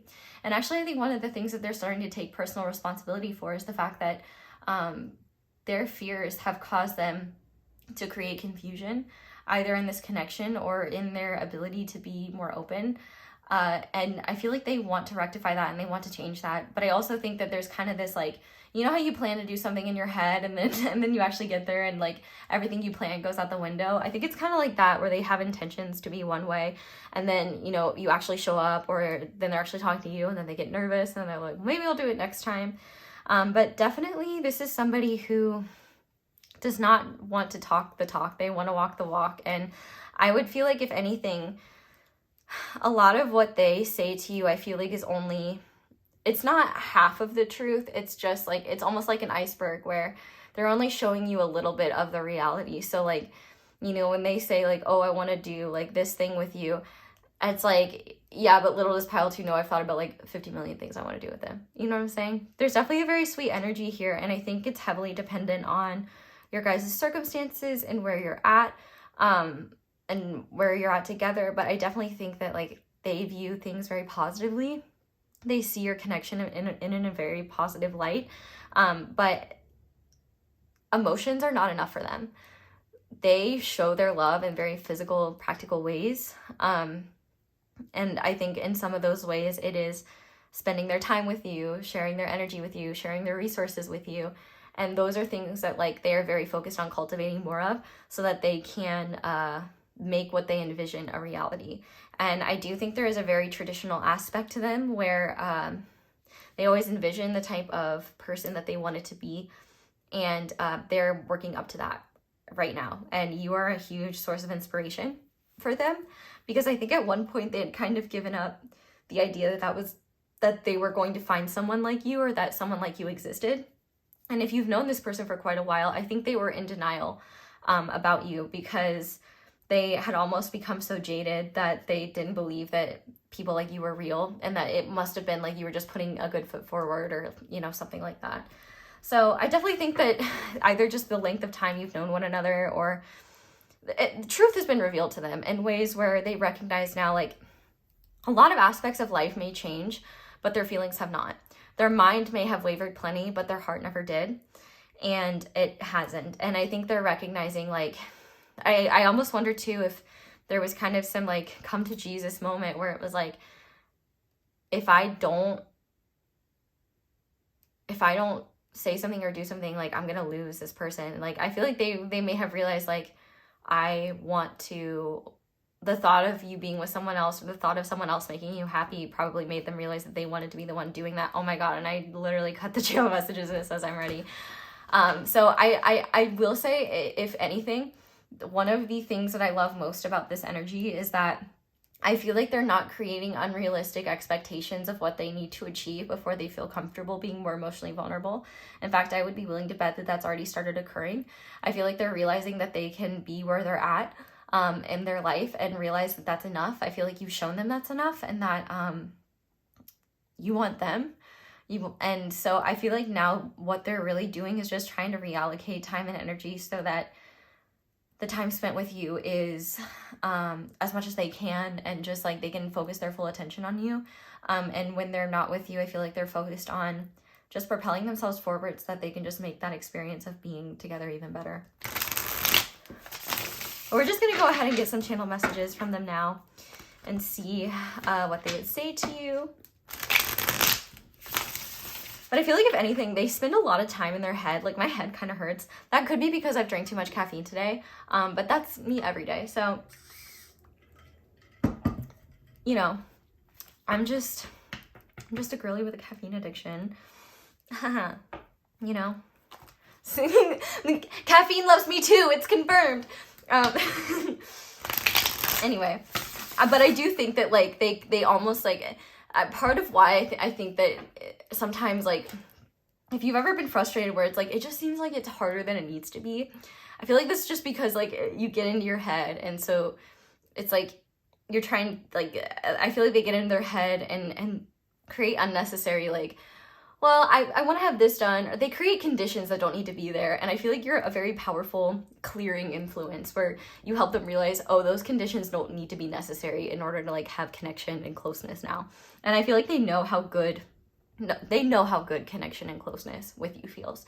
And so I think that is something where they're like, okay, this is worth opening my heart for more. This is worth being vulnerable for. And that's really significant for them, because I definitely feel like they've been closed off for a long time, and they definitely trust you, and it has taken a lot of, and for some of you, I definitely feel like it's taken a lot of time for them to get there, and it's probably taken you a lot of time to even be open to that. Honestly, I don't even know if you trust this person the way that they trust you, but what I do know is that they don't take that lightly, and even just your like compassion, grace, and attention is like very important to them. So oh, okay. We've got, I'm sorry. Yeah, well, there's that Two of Pentacles. So I definitely feel like there have been times where you felt like they would say something or do something or like initiate something new, and they didn't, because they were like, they wanted to be more balanced and they didn't want to be too hasty. This is someone who's really, really good at holding back their impulses. And I feel like in a lot of ways that's actually a good thing, because that means that this person is not making promises that they can't keep. And maybe they did that in the early stages of you knowing them, or maybe that was a mistake they made in past experiences and it led to a lot of hurt, and they don't want to do that with you. But also I feel like there's a like in their mind, if the circumstances were better, you would be a lot further than you are right now. But I feel like from the universe, there is this sign of like, you guys are where you're meant to be. But let's see what else they would say to you. Also, I think that there's just like a lot of physical passion here, that they work really hard to not engage on or act upon, because they don't want you to think that like that's what they're interested in. I mean, like, obviously that is a factor that they like, and you know, it's there, but I feel like they may actually hold themselves back from you as a way to like show respect and like try to affirm like that's not the only thing they care about. Okay, what else would they say to pile 2, please? Yeah, so I feel like even if you saw this person like yesterday, they already miss you. And I feel like that's kind of like hard for them to acknowledge. Like, even if you just haven't talked to them in a little while, like, they miss you. And I think that they might throw themselves into their work or just what they're doing in order to kind of distract from that. But I think that there's just this, like, I don't know, like, when I don't drink caffeine for a day, I get a raging headache. And so I would say that, like, it's kind of the same thing where it's like not that they're addicted to you, but they, you know, it just feels really good to have you around. It's motivating, it's energizing. It's great. And I definitely think that they miss you. So yeah, I can't even look at you right now. Can you clarify that? I feel like they struggle with doubts, like, because this is the 5 of Swords. And so I definitely think that there are times where they wonder if you want the same thing as them, and that makes them nervous. And I think the reason why they wonder that is because maybe they skirt around certain conversations because it makes things a lot more real. But I feel like at times as well, they're like very afraid of not being able to give you what you want, or like, what if you want something that isn't them? I do feel like their insecurities can create confusion and create hesitance in them to act purely on what they're feeling and experiencing. But is there anything else? Yeah, I would definitely say, well, there it is. I lie awake thinking about our future. And yeah, like, do you even see me that way? Like, they have these feelings and these thoughts. And I would say intuitively, like, they might doubt at times, like, you know, maybe I'm crazy, maybe I'm just reading into things, like, maybe this is wishful thinking. And I feel like it's easier to think that when they are like away from you, and then they're actually like with you, or they're talking to you and they hear your voice or they feel your energy, and it's just like, oh yeah, like, yeah, they're already planning things. And yeah, so just know, like, things are improving here, and there are definitely times where they've held back from telling you the truth or telling you the whole, like, the deeper truth, because they are just afraid of being laughed at or things not being shared, or, you know, just being vulnerable and it not panning out the way that they hoped. But we're going to go ahead and finish off by getting some guidance for you. So what guidance do you have for group number 2, Spirit? What do they need to know? Wow. Okay. Yeah. We have Judgment and the Hierophant. So I feel like you know the truth in your heart. You have gone through powerful transformations that have not only brought you wisdom, but truth in ways that, like, you know your truth. You're already creating foundations that align with the reality that you want with this person, or that you already have with this person, and you're already just building more. So I definitely think that this is Spirit really just saying, like, just keep aligning towards what you know to be true. Like, keep your back to the past and keep looking towards the future, like the bright future that you do have. You know, it's easy to get in your head and believe that you're like crazy. And like, even though there's every single piece of literal evidence that you're not. And I feel like Spirit is really just saying, like, don't let your conscious mind override what you know to be true. And like, you underestimate how profoundly you've already transformed and how well prepared you are for what comes. And not only that, like, I feel like there's really nothing you need to do, nothing you need to be. You just need to keep flowing with what is, and trust your intuitive responses to it, and trust your ability to act and respond and engage in the ways that are authentic to you. What else? yeah, I feel like this is just a sign, like, things are moving forward. There's no reason, like, I really feel like the only reason why things wouldn't move forward positively, and if anything, it's only like, it's not like things aren't moving forward at all. It's almost like the wind there's no wind behind the sails, and you're waiting for the wind to catch up again, where, like, I think things are actually moving things are going to be moving more quickly than you realize. They're going to continue moving forward positively, and I feel like you've already been looking at things positively, and I feel like Spirit is really just saying keep doing that. There's nothing you need to do. You just need to, like, I don't know, enjoy being captain. And we have the Ace of Pentacles with prosperity begins. Oh shit, wait. Oh, this is the Eight of Pentacles, not the... This always confuses me. Wands in this deck is purple. But I'm still going to read it as the Eight of Wands, because that's literally that is what the Eight of Wands is. Like, the Eight of Pentacles is more like... Well, it is, like, also about work. So you could have, like, positive momentum in your work. And the time that you both spend working and, like, just building yourselves in your lives is creating positive momentum within this connection as well. And I feel like Spirit is also just saying, like, there's a lot of prosperity to be had here. I feel like seeds have already been planted, and there's definitely going to be a process of patience that needs to be trusted in. But seeds have already been planted for what you're wanting to create. And I would say this is a lot less likely you're reading if, like, this person is not interacting with you at all, like, and you're not engaging with them, because, like, there's vulnerability here, there's openness here, there's connecting here. But one more. Yeah, with the Five of Cups here, I definitely feel like you're moving on from any painful emotional losses. And I feel like Spirit is saying, like, you can trust that you're entering a new beginning, and take the time that you need to shed those, like, emotional wounds. I feel like that has been partially the process that you and this person have been going through. But, like, the foundation that you're creating is very solid. And yeah, I would love to hear, like, what the situation is between the two of you guys, and where things are headed, and, like, if you're willing to share, if you want to talk about, like, you know, just ways in which you've opened up in the past, or ways in which you've learned how the other operates that you didn't realize. I would love to hear all of that. But that is all I'm going to that's all I'm going to say here. So thank you guys so much for watching, and thank you so much for letting my ads play in the background. That's one of the simplest and easiest ways to support me and support my channel and show appreciation for what I do. But if you'd like to do that in other ways, you can like this video, comment down below, let me know how it resonates. I am trying to be better about responding to comments. I am doing my best, but sometimes I am an introvert, so I will do my best when I can.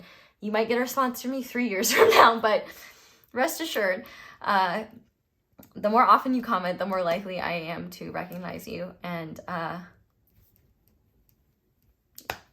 anyway, you can check out my candles, you can check out my social media, you can check out my merch, you can check out other videos, especially ones with extended. But that is all I have for you guys. So thank you so much for watching and for letting me read for you. I really hope you guys enjoyed this reading, and I hope it resonated. I hope you all have a wonderful day or night whenever it is that you're watching this video. I love you guys so much, and I hope you'll come back and see me again soon. Bye! Hi there, Pile 3. Welcome to your reading, and thank you so much for being here. If you guys chose the Amethyst Heart and the Rainbow Heart Tarot, this is going to be a reading on how the person that is coming through in this reading is feeling about you. So full breakdown of the reading in the intro, but we're going to start by looking at who this person is and what the energy of your connection is. So to start, we have the Shadow, we have Buffalo, and we have the Four of Wands. And then the energy of your connection, we have Sugar, we have Warmth, we have Seek, and we have Love. Okay, well, this is really sweet and pretty straightforward. So if it does not fit what your situation is, feel free to pick another group. But I would say that this is somebody that if you're not already with in a romantic relationship, you probably will be. I feel like this is someone you see as like the one, or someone that maybe you recently got married to them or something like that. If so, congratulations. If not, like, if there's, I don't have to put like formal relationship titles on it, but this is definitely someone who makes your heart really happy.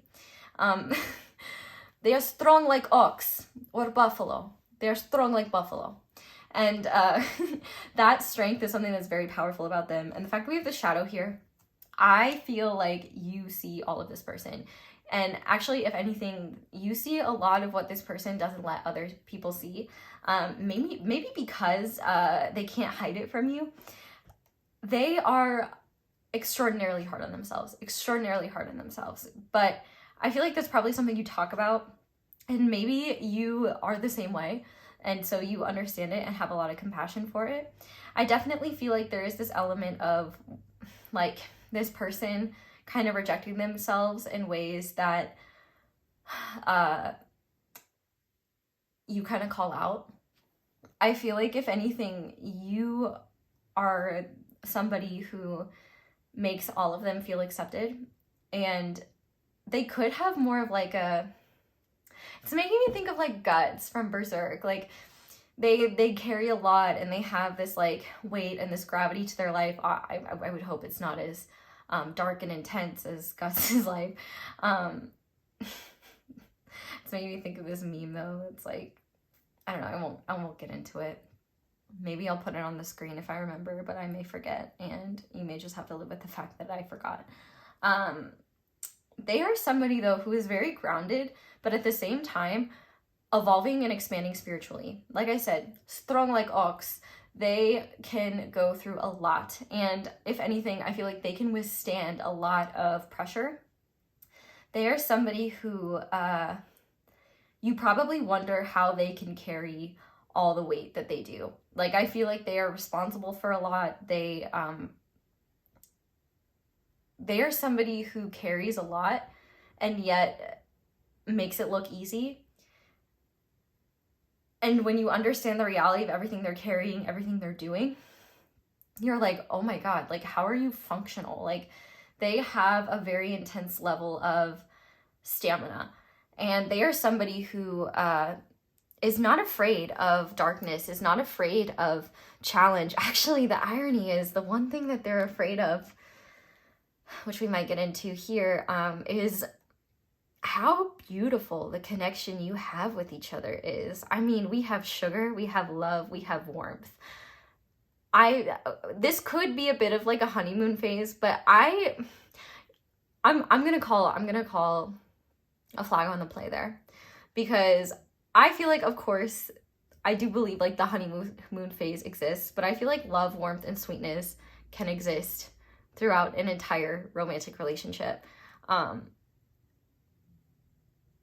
And I would say that if you guys have not said that you love each other already, I think it's pretty apparent. And clearly, like, just even in who this is, like, this is somebody who feels like home to you. This is somebody where maybe your heart is opening up to them more. Maybe your love is blooming. Maybe their heart is opening up to you, and you guys are blooming, and you are seeing, like, you know, the parts of them that they, it's making me think of this line in one of my favorite Justin Bieber songs called Lifetime, where the line is, did I seriously just forget it? It's, show me the darkest parts of your heart, I ain't gonna run. And this card does represent the heart chakra. So, like, I definitely feel like this is somebody who has a big place in your heart and you theirs. And I feel like they have opened up to you in profound ways, where you know, like, oh, this is significant for them to be opening up in this way. And I feel like they're vulnerable with you in ways where they're, like, very critical of themselves, or where they're open about certain insecurities, or open with you about things that they struggle with. And if anything, I feel like one thing that you both share in terms of this connection is the fact that, like, it feels so good to be with each other. And it's like almost like with this C card, like, you can never get enough. And I feel like you almost kind of have to temper yourselves a little bit with each other, because, like, there's a lot of passion here. There's so much sweetness. Like, it just feels so good and healing to be in each other's presence. Like, I feel like it, like I said, it feels very warm when you're with each other. It feels very like,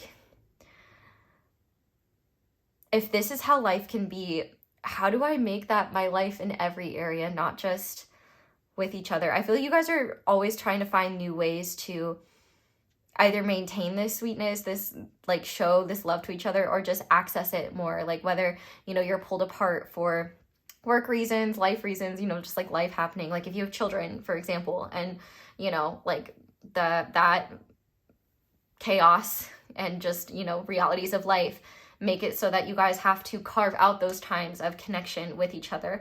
I feel like even then though, there's just like such a sweetness like when you are together. Like I would not be shocked if people are like, oh my gosh, you guys are so sweet together. Like I hope like I can find someone that's like you, like you and your person. And if you guys are not together yet, I have a hard time that you don't at the very least know like that you will be, because like, well, unless like, well, you will, well, you already are in a lot of ways. I'm just saying, like, if you want to be in some sort of formal commitment, then I would say like that is something that is kind of an inevitability. I definitely think though too that there's something really powerful about this energy between the two of you where you really make each other want more for yourselves. And, you know, maybe there are times that, like, I feel like, especially for this person, but I wouldn't be shocked if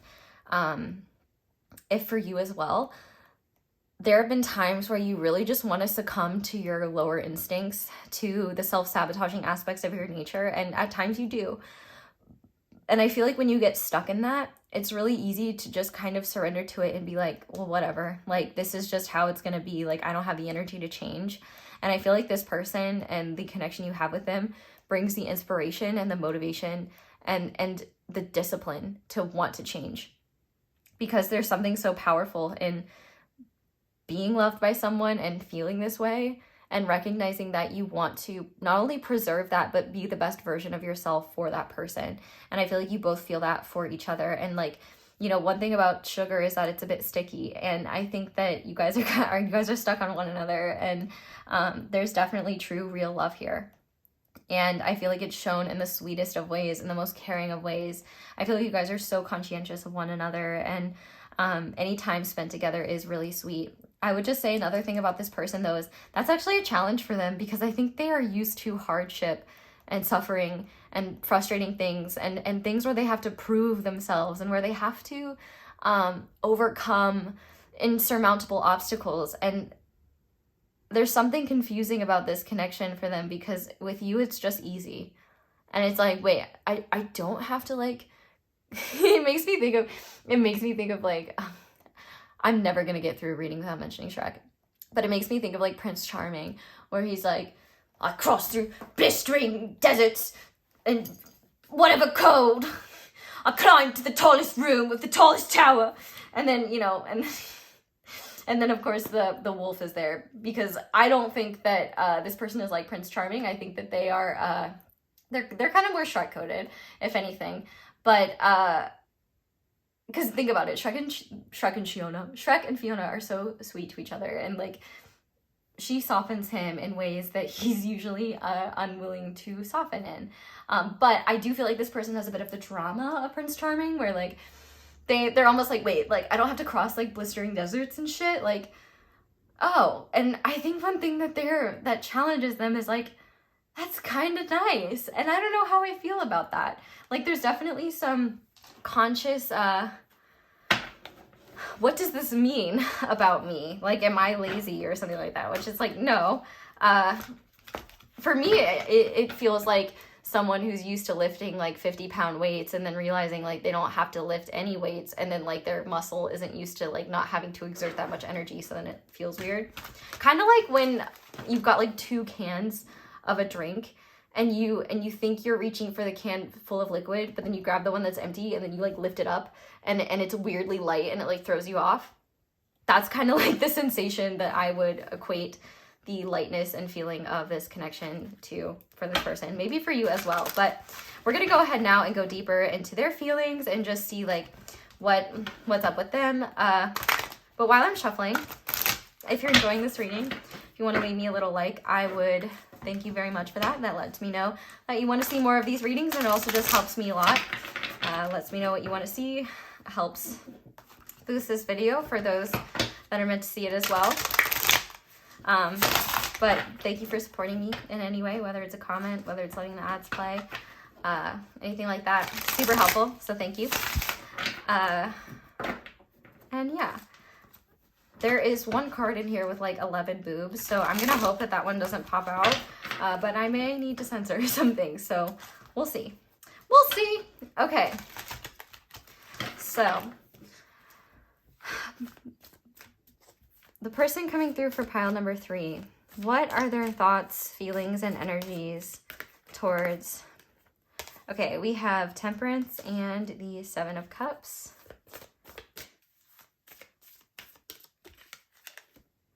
We have the 9 of Cups. Interesting. The 9 of Cups came out in a different group, and it came out in like such different contexts, so that's why I'm saying interesting. It's more because it's like it's interesting for me, and you're just like, cool, Azo, don't care. This is my reading. Person coming through for pile 3, what are their... Oh, yeah, like that is that sweetness we're talking about. Okay, apparently the devil also has tits, so I'm going to have to censor that. And wow, okay, they are large and in charge. Like, this devil's a G cup or something, which I mean, like, good for him, but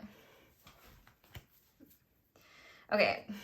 Bottom of the deck. Oh wow, bottom of the deck is Judgment and the Lovers, but I'm kind of covering it up because it's, I can't even tell what is acceptable and what isn't for YouTube anymore. This person, like, they cannot stop thinking about you. It's actually like kind of funny. If you ever have the desire to push things forward and you like wish things would go faster than they are, I would really honestly heavily encourage you. I mean, like, you need to do what you want to do, but I would heavily encourage you to let go with the flow here, because this person is so like enamored with you, and like so like everything feels so good that number 1, they want to like be in this energy as long as possible, but number 2, they want to kind of draw it out because they just want to be sure that it's true and that it's real. But also there's so much spiritual expansion happening for this person as a result. And it's not just spiritual, honestly, it's emotional and it's healing. It's gaining wisdom from experiencing a new reality and realizing that things don't have to be the way that they thought they were. With this 7 of Cups here, I feel like they fantasize a lot. Oh yeah, and the 7 of Cups came out too in another reading. Totally different energies. They are daydreaming about you a lot, number 1. Number 2, they are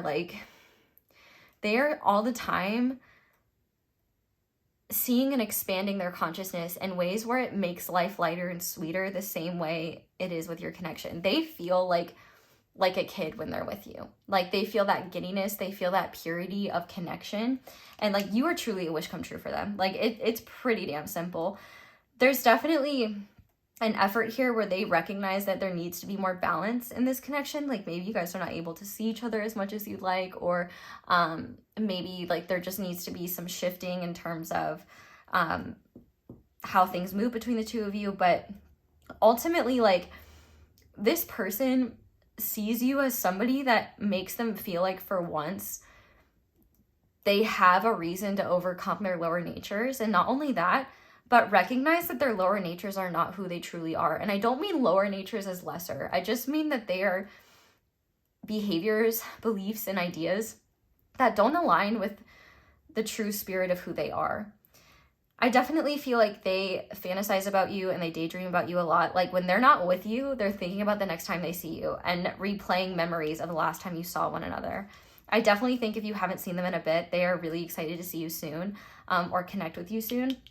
There's a familiarity to you that they can't quite explain or can't quite put their finger on, where they just feel connected to you. And I love how this rainbow is connecting at these two kids' crowns, because I do feel like it's like there's this spiritual recognition here and this deep level of respect. And one thing I like about this 6 of Cups as well is that usually there's like a bigger kid and a smaller kid, and these kids are the same height.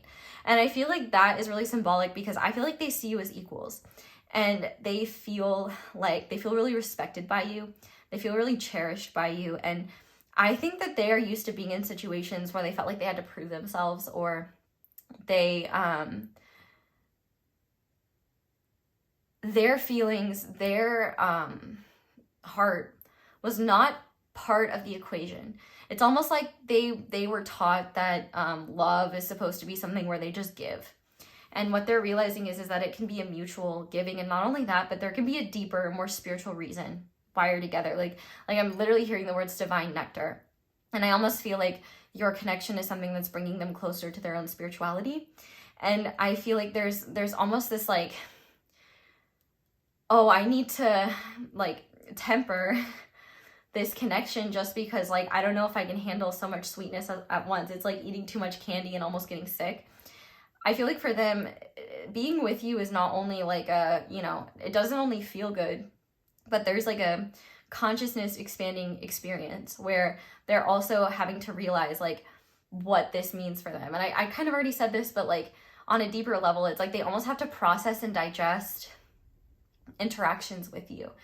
And it feels so good. It's like they have to work through, number one, the fears of what if it's too good to be true? What if I lose it? What if I'm not good enough for it? Like there's definitely a battle with their own fears that they deal with. But there's also intense physical desires here, where they are just like constantly burning for you and yearning for you, but they don't want to be too much or come across as too passionate or too interested. Like they definitely feel attached already. They definitely feel like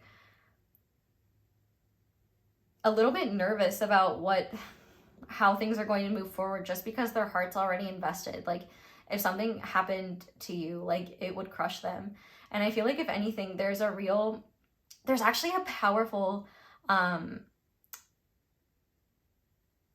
evolution process happening, this healing happening, where they are recognizing what is true to them, like what they came to this earth with, what they were born with, and what was conditioning brought about by the lower energies of life that we are conditioned to. So like with this Six of Cups and the Devil, I'm really seeing this realization that the type of love that they've desired was not ever a fantasy. It was not ever too much for them. It was just something that, number one, they had to, you know, find the right person that could meet them at that level. But number two, be patient enough with them, caring enough with them, like give them enough grace and make them feel safe enough to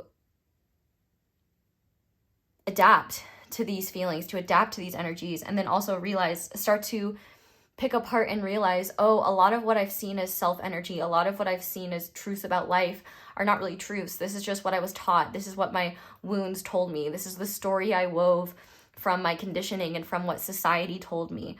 I feel like in a lot of ways, they see you as what's helping them break free from a lot of what doesn't serve them.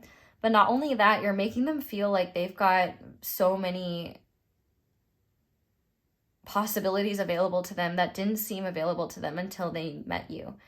I mean, they're really in their feels when it comes to you. I mean, we have 3 Cups cards here. And I feel like if anything, they're thinking less about you because they're realizing they don't have to analyze everything that they feel. And in fact, when they don't do that, instead they just feel into their feelings for you and feel into like just how good it feels to be in connection with you and revisit memories with you or look forward to the next time they see you or get to talk to you. It opens up their world in ways where they're not, when their mind isn't analyzing and working all the time, it makes way for wisdom to come through that they didn't have space for before because they were just, you know, using their mind constantly. So I definitely think that they are like feeling like this is almost a wish, like too good to be true, but like at the same time it's like they're not going to wish this away because this feels incredible and they feel really lucky to know you. Like they love you, even if they haven't said it yet. I'd be shocked if you don't love them back, because there's definitely, love is literally on the table. It is on the cards. And so I definitely think that they just can't get enough of you, and they like don't want to seem obsessive or like smother you in any way. So I definitely feel like they just try to remain balanced, but they also feel like it's important to like temper their interactions with you, because number one, they don't want this to like, that like they want to keep this going, like they want to keep these good feelings going, and also they don't want to become unbalanced, because I do think for them their growth and evolution and just their ability to like move forward in life in ways that are lighter, that make them feel freer, that are less painful. Because one thing about this person that I will say, and you probably have this in common, is that y'all make things harder than they need to be. And so I feel like it's probably confusing for both of you, like the fact that this connection is just so like easy and freeing. I feel like you guys maybe overcomplicate, like, oh, should I say this thing or should I do this thing? And it's like, you could literally say the most unhinged, out of pocket things and this person is not going to turn away from you. Like, I really think if anything, it's almost like a binding and a bonding experience, because it's like, oh wow, this person feels safe enough to like be their kooky self with me or be their like out of pocket self with me. And I feel like if anything too, there's just there's the perfect mix of like physical passion, intellectual compatibility, emotional depth and sweetness and healing and spiritual expansion. It's like you check all their boxes, and I feel like that scares them, but also at the same time it's like I'm not gonna say no to something this beautiful. So let's go ahead and see what they would say to you at this time. So Spirit, what would this person say to pile 3 if they could be completely honest, please? You have so many choices and options. So that might be a fear that they have, that like that there could be someone better for you. Like, I feel like they see the world in you, but here's the thing, they don't put you on a pedestal. They don't see you as like above them in any way. They see you as wonderful, and they just hope that they're good enough for you. Because like I said, they're intensely self-critical, and as someone who is also intensely self-critical, I get it, because it's kind of a double-edged sword, because it can be debilitating, but it can also help you grow and be like a lot more than you thought you could. Now is not the time. So maybe for whatever reason, there is like something happening right now where you're not as able to be as close to them as you'd like, or maybe literally like it's not time to see one another yet, something like that. But also there could be things that they like maybe like saying I love you, like maybe now is not the time to do that yet, or maybe they're worried about saying it. Also, I do think there's something here as well about like they want you to choose them, like they want you to choose your own path, and they don't want to alter your path. They want you to do what is aligned with you and what makes you happy. And if they fit into that picture, then that would be amazing, because that's what they truly want. And I feel like that is like true love. Like love is like wanting the best for someone, even if you don't know what that will mean for you and them. What else? Yeah, Ace of Cups. Like, they feel so much love for you.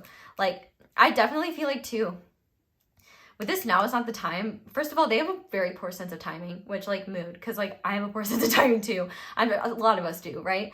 I feel like they are usually conservative with when something is right. Like, when they should do something. Like, they could be impulsive, but they choose not to be. Because I do think like with this being blue, like there are truths that they want to speak to you that they haven't yet, just because they're afraid that maybe they'll be too intense. Because this devil does show like intensity, and I feel like there are things where it's like, I don't want to ruin how good things feel and how good things are by like saying some like really intense stuff about my feelings and spook you. But with this Ace of Cups here, like I'm thinking about like the traditional Ace of Cups where the cup is literally overflowing, and it's like that is how they feel, like their cup runneth over for you. Like there's something just so fulfilling and healing about being in your presence, and it's like you don't even have to say anything, just being in the same space as you, it calms them in a way where it's like, Big Pharma wishes they could pack that up and put it in a medicine. Like Xanax could never. Like this is not something you can create synthetically. It's powerful as hell. Okay, what else? Spirit, what else would this person say to group number 3? Listen to your heart. So I feel like both of you struggle with this, where like you get stuck in your heads about things. And I feel like if anything, that could be something that delays things, because like, you know, there could be moments where you've wanted to say like, I love you, or hey, like we should do this thing, or hey, I'd like to see you more, like hey, like just whatever is on your heart. and you haven't because like you don't want to like scare this person away or weird the other person out, and like, and even if you're already together, I feel like that's also something where it's like, oh, I don't know if it's time yet, and like, you know, all the typical social conventions around what's appropriate and what isn't. I feel like they're learning to listen to their heart, and as they do, everything makes so much more sense. But I feel like this is also an encouragement to you to trust what your heart tells you and not what your fears tell you, because I feel like your heart knows the truth a lot more than your fears do. What else? What else did they say?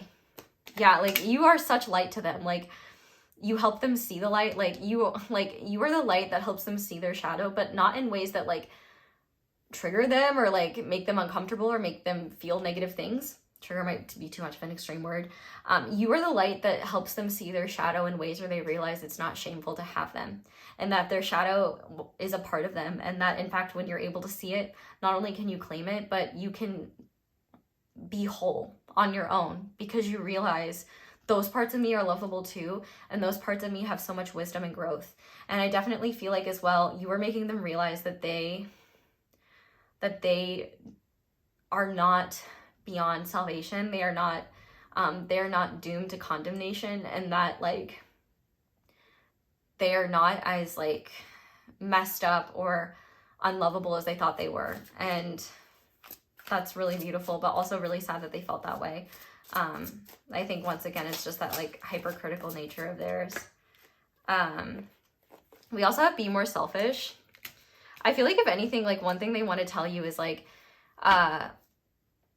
put yourself first. I feel like if there's anything that they get frustrated with is at times it seems like you can be very focused on them and like, you know, what do they want? What makes them happy? And they want you to focus on what you want, what makes you happy. Like they want you to like, they don't ever want to eclipse your own sovereignty and free will and desires. And I feel like there's a part of them that worries that you would do that in order to keep what you both have. And they never want that to be the case because they want to be able, I feel like they truly believe that you can have that and follow your desires, what's aligned with you. Like you guys would make it work.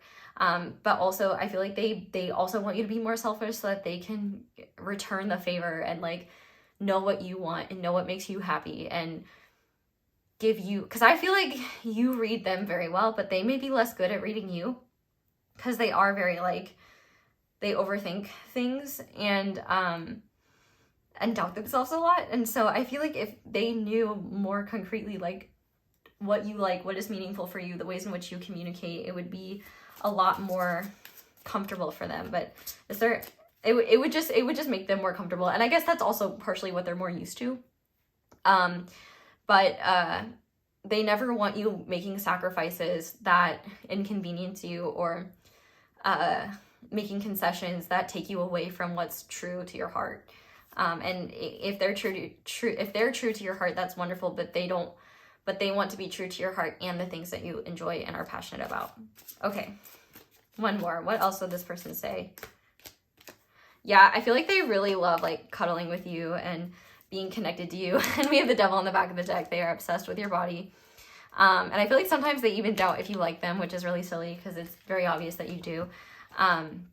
But they definitely love cuddling with you and just like being in the same, yeah. And as I cut this deck, we have the Lovers and New Beginnings. So I definitely feel like you are a very precious treasure to them, and they want to be the best version of themselves for you and give you everything that you deserve. So we're just going to finish off with some guidance for you. Very beautiful reading. I would love to hear like, who is this? What's the sitch? When's the wedding? Am I invited? Can you at least send me pictures? I'm excited for you.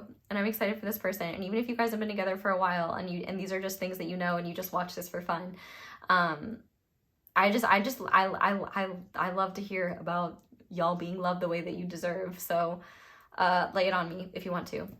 Okay. Pile number 3, Spirit, do you have any guidance for pile number 3 that you would like them to know, please?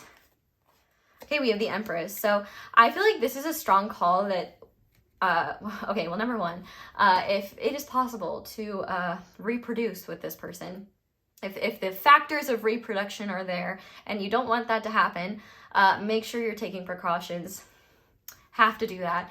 But also, anything you want to create with this person is possible. And I feel like if you are like, oh, I'm kind of interested in exploring this like career outlet or this path, but I don't want to because I feel like it would take me away from this person, don't do that, because there can always be a solution created. Like, I'm hearing this and that are true, and like, you never know how bridges can be formed, how pathways can be created. Like, whatever you want to create here can happen. And I feel like you're not crazy in thinking like there's so much here and there's so much to have and create together. But I feel like at times you doubt your worth, or doubt like, what if I'm not enough, or what if they change their mind later, or like, you know, what if I'm like hearing Lana Del Rey in my head, like, will you still love me when I'm no longer young and beautiful? And it's like, well, first of all, beauty is not about appearance. This is not lust. And also, like, I feel like your ability to create with this person, first of all, comes from like a place of love. And also, like, the fears that you get about not being good enough, the insecurities that manifest themselves, all that does is just distract you from the beautiful truth that's already there, the love that you share. And like, you guys can create whatever you want together, and you can create on your own things that you see for the both of you. Like, I promise you, like, things that are aligned with your heart, like, I guarantee you this person will end up wanting them too. But also with the Empress, there is the talk of timing. The Empress doesn't force things. The Empress goes with the flow of cycles. And I really feel like the universe is encouraging you to kind of go with the flow here. But also, when you feel called to do something from your heart, just do it. I feel like even if this other person is not ready to be at the same place as you, or like reciprocate or say the same thing, or, you know, whatever it is, it's not going to change anything. Because if anything, it's just going to make that person feel safer and realize like, oh, even if they're not ready to reciprocate, it's like, oh, you're not saying it because you want them to say it back. You're saying it because you feel it. And that's authentic, and that's real, and that's powerful. Yeah. What else? Yeah, we have Judgment. Like, once again, this came out in the second group. I definitely feel like you've been powerfully transformed, and I feel like you will continue to be. Like, as long as you follow your truth, which is centered in your heart and centered in like what you know on the deepest levels to be true, like, you really can't go wrong here. And I feel like you have no reason to be afraid of what is to unfold, because like, if anything, it's authentic, it's real. And I think a lot of people are afraid of the truth and what's real, but at the same time, like, that's why, you know, so many people, if not already, if they haven't already, will, you know, say that they desire something that you and this person have. It's because you guys are real with each other. You are your authentic selves. There's true authentic love. And there are a lot of people who I think are incapable of being real with themselves and connecting with themselves. So it's really hard to find that love out in the world, because they don't know how to even be authentic with themselves. You see what I'm saying? And so know and trust that, and a lot of those people have ideas about love and what is real and what is true and what relationships are supposed to look like. And that's valid, that's their perception. But that doesn't have to be your reality. And know that their perceptions are not stronger than your reality, period. Okay, one more. Yeah, we have the Ace of Swords, triumphant success. Like, I feel like Spirit's really saying, like, truths will be spoken if they haven't already. Like, clarity will be brought here, and I really don't feel like you need to be worried about what is meant to happen here. But I do feel like this is an encouragement of, like, if you ever feel called to clear the air, do it. Because I feel like you will find that it brings relief, and you will realize you guys are on the same page more than you realize. I said one more, but I also got the 5 of Cups here. And I definitely feel like with Temperance, once again, being on the back of the deck, like, this is an encouragement for you to not let the fear of emotional loss stop you from being open. Because at that point, like, if you're holding back, or if you're hiding how you feel or hiding your truth, like, that is a loss in of itself. But maybe if you're not ready, like, take the time that you need to allow things to bloom, because I do think they are blooming very beautifully. But I feel like there's a message here to not let the past pain and fear of emotional loss stop you from connecting with what's already here, because what's already here is really beautiful and really true, and you know that. I just feel like it's It's more of a matter of believing that, like, yeah, it's not delusional to think that someone would adore you. It's not delusional to be in a happy relationship. Like, it's delusional to think that would never find you, or that can never truly be yours. And so I really hope that you just enjoy this and embrace this, and not let the fears of what if, or the fears of the future, or fears of things potentially happening stop you from engaging with the reality of the beautiful connection that already exists here. So pile 3, that is where I'm going to leave this reading. Thank you guys so much for watching, and thank you so much for letting my ads play in the background while you do something else. I don't expect you to watch them. I'm not a monster. I believe that your person would, though, because they're strong like ox. That is just a really helpful way to support me and show appreciation for my channel and help me make these readings for you guys. But if you would like to support me in other ways, you can like this video, you can comment down below, let me know how it resonates. You can subscribe if you haven't already, and click that little notification bell to be notified whenever I upload a new reading. You can check out my merch, my social media, my candles. You can check out other videos, ones with extendeds. And yeah, that's all I have for you guys. Thank you so much for watching and for letting me read for you. Oh yeah, you can like and subscribe and all that other stuff. You'd think being on YouTube I'd get better at that, but I forget. Yeah, that's all I have. Thank you guys so much for letting me read for you. I hope you all have a wonderful day or night whenever it is that you're watching this video, and I hope you'll come back and see me again soon. I love you guys. Bye! Hi there, pile 4. Welcome to your reading, and thank you so much for being here. If you guys chose the Super 7 Crystal and the Oriens Animal Tarot, this is going to be a reading on how the person coming through is feeling about you. So we're going to start by looking at who this person is and what the energy of your connection is with them. If this resonates, great. If it does not, pick another group. So starting with, and full breakdown on the reading in the intro, but starting with who this person is, we have the Vessel, we have the Owl, and we have the King of Cups. And then for the energy of the connection, we have Neptune, we have Grounded, and we have Grieve. So, interesting. Okay. I'm getting like very distinct energies in all of the readings. So, and this one seems to be the most ambiguous, but at the same time, I'm getting a bit of a clear narrative. I love that Grounded is here with Neptune, because sometimes when I see Neptune, I get a little nervous because I'm like, is it grounded in reality, or is it a bit delulu? And this is grounded. This is definitely someone who you have history with, whether it's because you are with them or because you have been on and off with this person, or this is somebody who is loyal and very protective. In fact, one thing about this person is that they may be overprotective to the point of being stifling.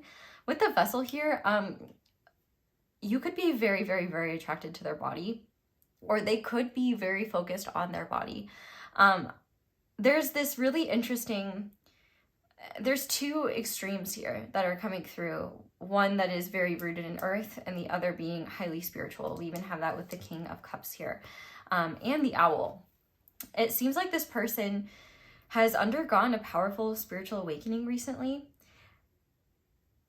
And I really feel like in terms of how that manifests within your connection,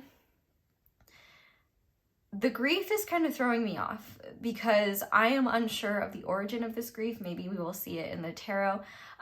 But a couple of different instances that I'm getting is, number one, both of you could have undergone a loss, or this person could have undergone a loss that changed them profoundly and opened them to spirituality.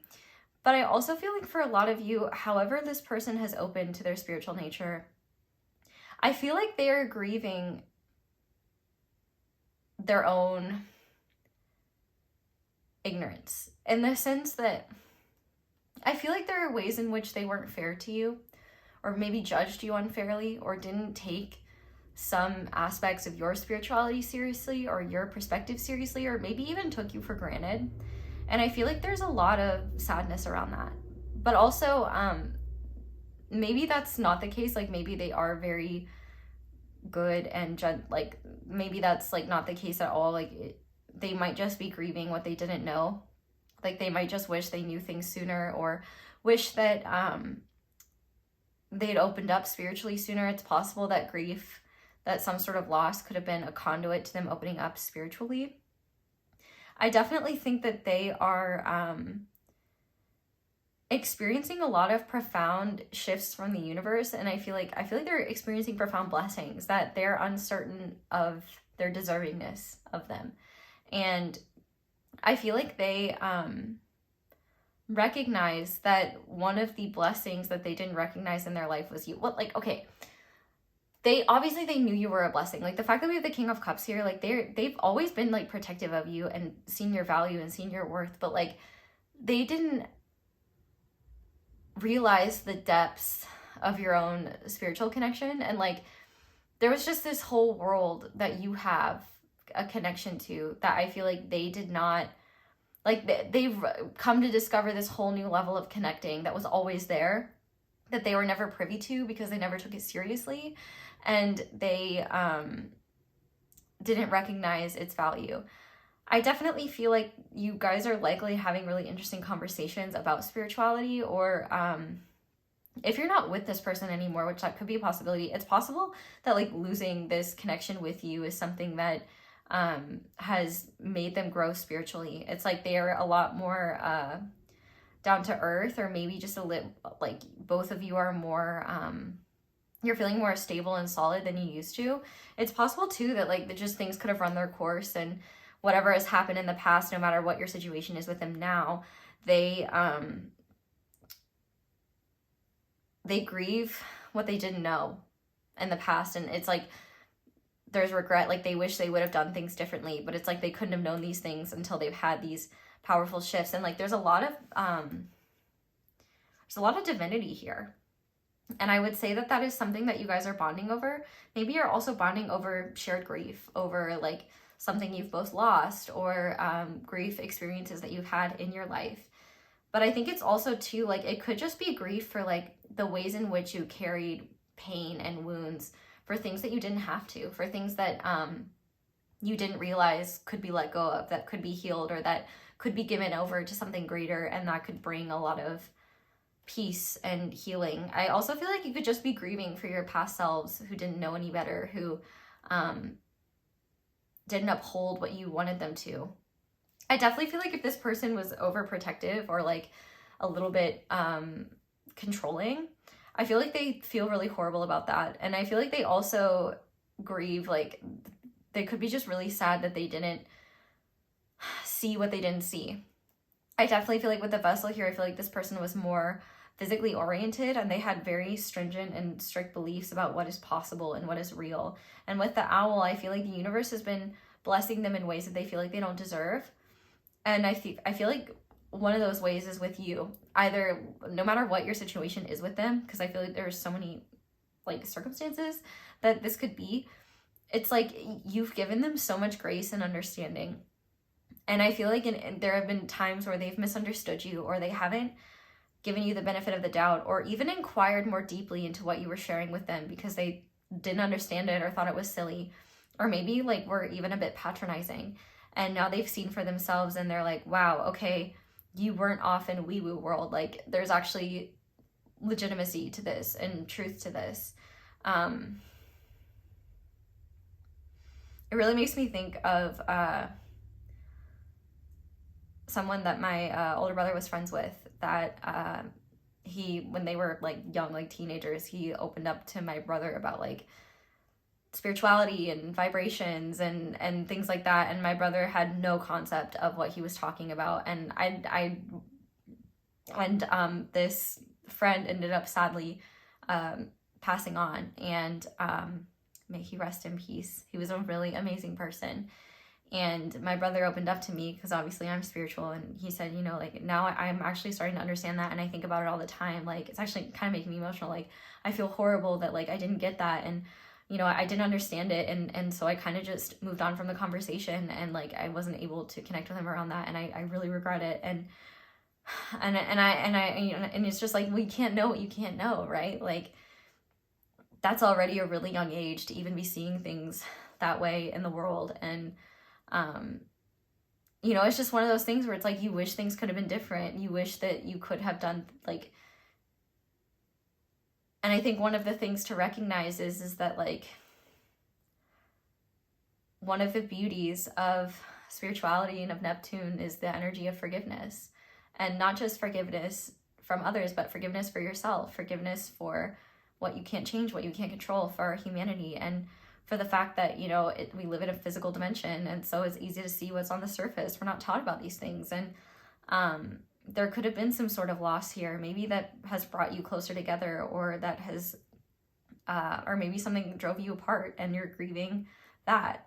There's so many different examples that could be occurring here, and I feel like whoever this person is, they've gained a lot more wisdom, and I think that they are typically somebody who's very closed off with their emotions, but they show how they feel in their actions. And so I think, you know, in ways that they showed you how they felt, like, I think one of the big ones is protectiveness. Like, I feel like they're very protective of you, or just very protective of you in ways that maybe made you feel stifled or made you feel unheard. Things that maybe you wanted to do or experience, they couldn't see the value in them, or didn't understand why you wanted to do them, and maybe it even made them feel threatened because they couldn't understand it. But I definitely feel like wherever you and this person are at now, you are connecting on a spiritual level where, like, I feel like if you're already a spiritual person and have been, you're being seen by them in a new way. And there might be, like, grief for just the fact that there was that disconnect for so long, and it was really neither of your faults that it was there and that it existed. It's just kind of a reality of, like, when it comes to spiritual things, like, you can't see it until you see it, you know? And this owl literally talks about seeing and knowing things before you know them, or seeing and knowing things in a subtler, more intuitive, more profound way. And I feel like both of you are recognizing, like, are actually able to ground these concepts and these spiritual concepts that you've understood, connected to, digested in your own ways, and connecting with them. And I feel like there's a level of, like, I don't know if it's calm or just rather, like, security in sharing the otherworldly with each other now, because there's a mutual understanding. And I mean, Neptune is all about water as well. And so I feel like there's probably been a lot of, like, forgiveness and healing between the two of you, especially, like, if this person didn't treat you right in the past, or, like, or maybe they didn't, like, maybe they didn't intentionally not treat you well, but maybe they just weren't fair to you, or were patronizing or dismissive of your experiences because they didn't understand them. And maybe that was really painful to you, and it could have been something that drove you both apart. And now they're seeing things in a much different way, and they really wish they had done things differently. I think there is a part of them that has been deeply uncomfortable with emotions that move them too deeply, emotions that they couldn't control. And they've definitely grown in terms of their emotional maturity. And I feel like there's something where they feel like they don't deserve the goodness that the universe has bestowed upon them. And you could be part of that, where they feel like, where they grieve the fact that they didn't honor and appreciate how special you were, and how special every aspect of you was, not just the earthly, or just the aspects of you that they could see. There was so much to you that they didn't see, and I feel like they almost grieve the fact that it's like they knew half of you, not because you weren't sharing it, but because they couldn't see it. But let's go into the tarot now and go a bit more deeply, because I feel like if I try to go any deeper, I might go off into some sort of lane that may not be accurate. But while I'm shuffling, if you do end up enjoying this and you want to, thank you for leaving me a like. That is super helpful, as well as subscribing, commenting.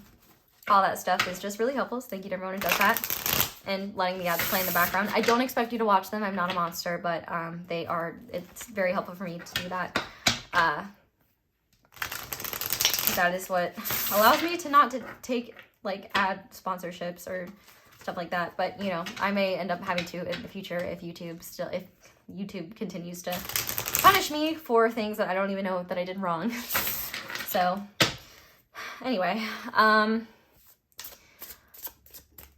person coming through for pile number 4, Spirit, what are their feelings, thoughts, energies towards pile number 4? Okay, we have the 5 of Wands and the Chariot. What else? We have the Lovers. Okay, yeah. We have the Four of Swords. We have the Four of Pentacles and the Two of Swords. And one more, please. Yeah, we have the Ace of Pentacles. And the bottom of the deck is the Knight of Swords. If you haven't heard this person, like, this is the one group where I would be like, if you haven't heard from this person, but you've been thinking about them a lot and, like, kind of having a feeling they're going to reach out, I think you might be right. With the Ten of Wands, I feel like if you haven't discussed with them, or, like, communicated with them recently, like, I feel like they really have a lot on their mind that they want to talk to you about. I feel like this person feels really bad for any fights that they had with you. I feel like they fought their feelings with you, and stopped this connection from moving forward as deeply as it could have. Like, you guys could have been dating and you may have wanted to take it to the next level, and they may have held back on that because they were afraid, or because they didn't know for sure whether they didn't know what they wanted, or they, you know, didn't recognize the value of what they had. This is definitely somebody who feels like they chose wrong when it came to you and them. And not because, and it's partially because they didn't see your value, not because you weren't valuable. I feel like even no matter what's happened between the two of you, they've always thought you were wonderful. But I definitely feel like there's a part of them that has been hesitant to open themselves up. And there is kind of a grass is always greener. Like, this person is kind of admitting to the fact that they've had surface level ideas of what relationships and connection are supposed to look like. And I feel like there could have been people in the past, like maybe you guys were considering a relationship and this person switched up on you because, or just like disappeared out of nowhere because they met someone else, or they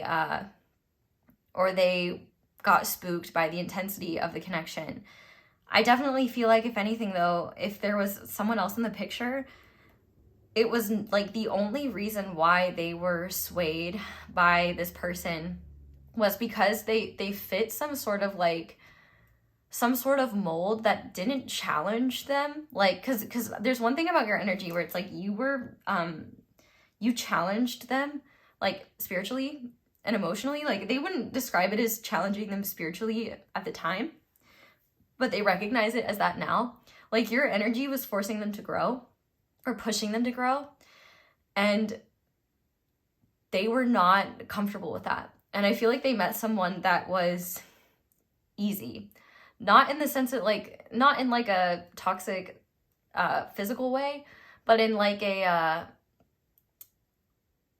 this person's not going to challenge me, and they're simple. And that kind of seems like kind of demeaning, but I do feel like this person has had a demeaning and patronizing perspective in the past, where which kind of makes sense, like, with this protectiveness. Like, they're not just protective over the people they care about, like, they're protective of their own heart and their own, like, emotional stability.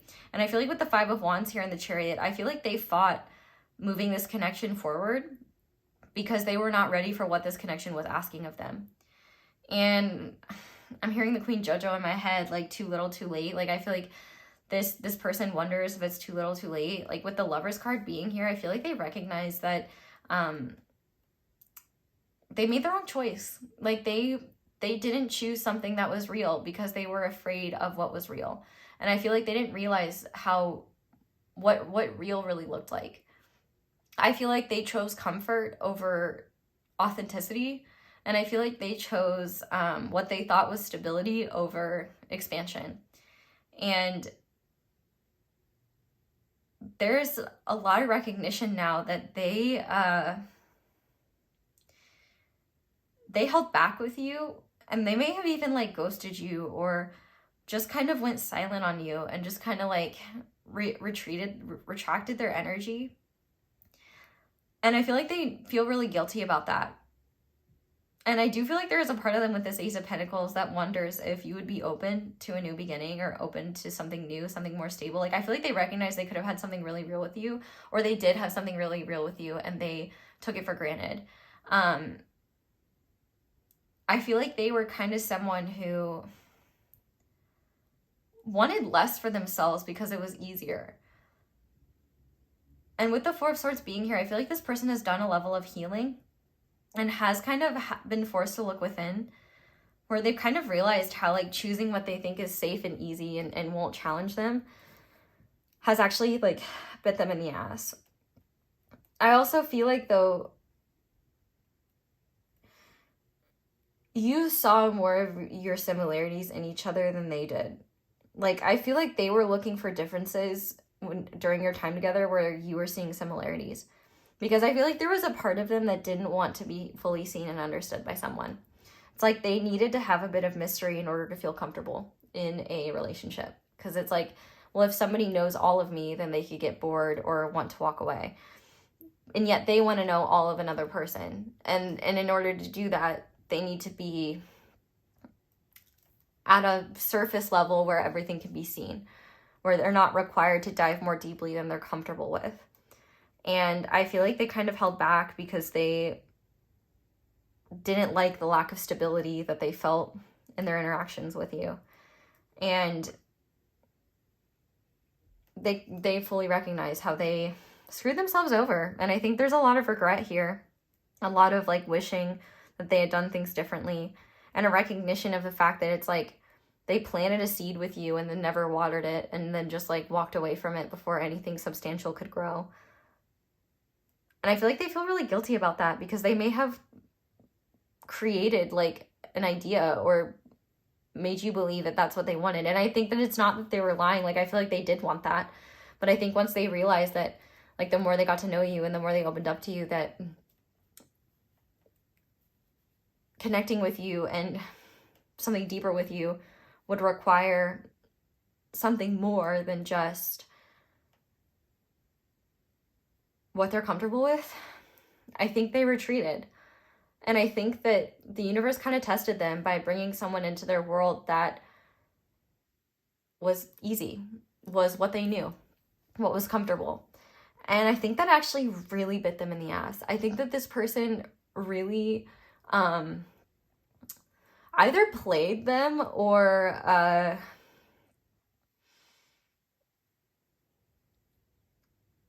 really took them off their path. And they've had to do a lot of healing. And I feel like they're not only grieving the loss of what they maybe tried to build with this person, but they're grieving the reality of like, they chose Kmart over Chanel. And like, it's probably like a shitty metaphor, but in terms of the value of what was being offered in an emotional, in a connection with someone, you were offering something quite rich, and what this person was offering was not made very well and just kind of something that wouldn't last very long. But then again, most of that stuff is made in the same factories now anyway, so quality, what is quality attached to a brand? It doesn't really matter, right? Just the point being is that the quality of what you were offering was much more substantial, deeper, and powerful and profound, and I feel you knew that. And I think you've already gone through the process of grieving this. And I feel like for a lot of you, you're like, okay, yeah, great, good for them. That's fine. And I feel like you've probably reached a point where you're like, okay, like, so, yeah, they should have seen the value of what they had. Sucks for them. But for some of you, I do feel like this person wonders, like, if you would be open to talking to them. But at the same time, like, I do feel like for some of you, this is someone that I feel like could literally just carry this for the rest of their life and be like, what if? Because they do not have the ability to face their own shame around, like, the way that maybe they treated you or the way that they left things. Because I feel like that went against their own integrity, but they were afraid to face the truth and they were afraid to disappoint you, which is really ironic because I feel like they disappointed you far more by doing nothing. But I think also there was kind of something shady in their behavior, and having to face that reality, I think that was really uncomfortable for them. And so they took the easy way out. And yeah, I think what they've realized is that the easy way actually makes life a lot harder. And I feel like this, at the very least, this is at least not someone who's like going to take a victim mentality about things and I feel like that, like they knew that, they know they were the problem here. They know they chose wrong. Like they're not dumb. But I do think that they recognize that they could be in a much different place if they had chosen differently. And I feel like they grieve what they did, what couldn't be, because they chose something else. And I feel like they really regret the lack of effort, at the very least, that they should have put into doing things right with you. Like, even if they were choosing a different path, I feel like they are really disappointed that they didn't do that in a more honorable way. I feel like they really held back with you, and they weren't honest with you in ways that they should have been. And not because they were like deceiving you, but I just feel like they weren't truthful about what was going on with them and what they were experiencing. And I feel like you really came from a very vulnerable place and from a really authentic place. And I feel like they thought they could meet you there, and I think they quickly realized that they couldn't, that they just did not have the ability to stand in that.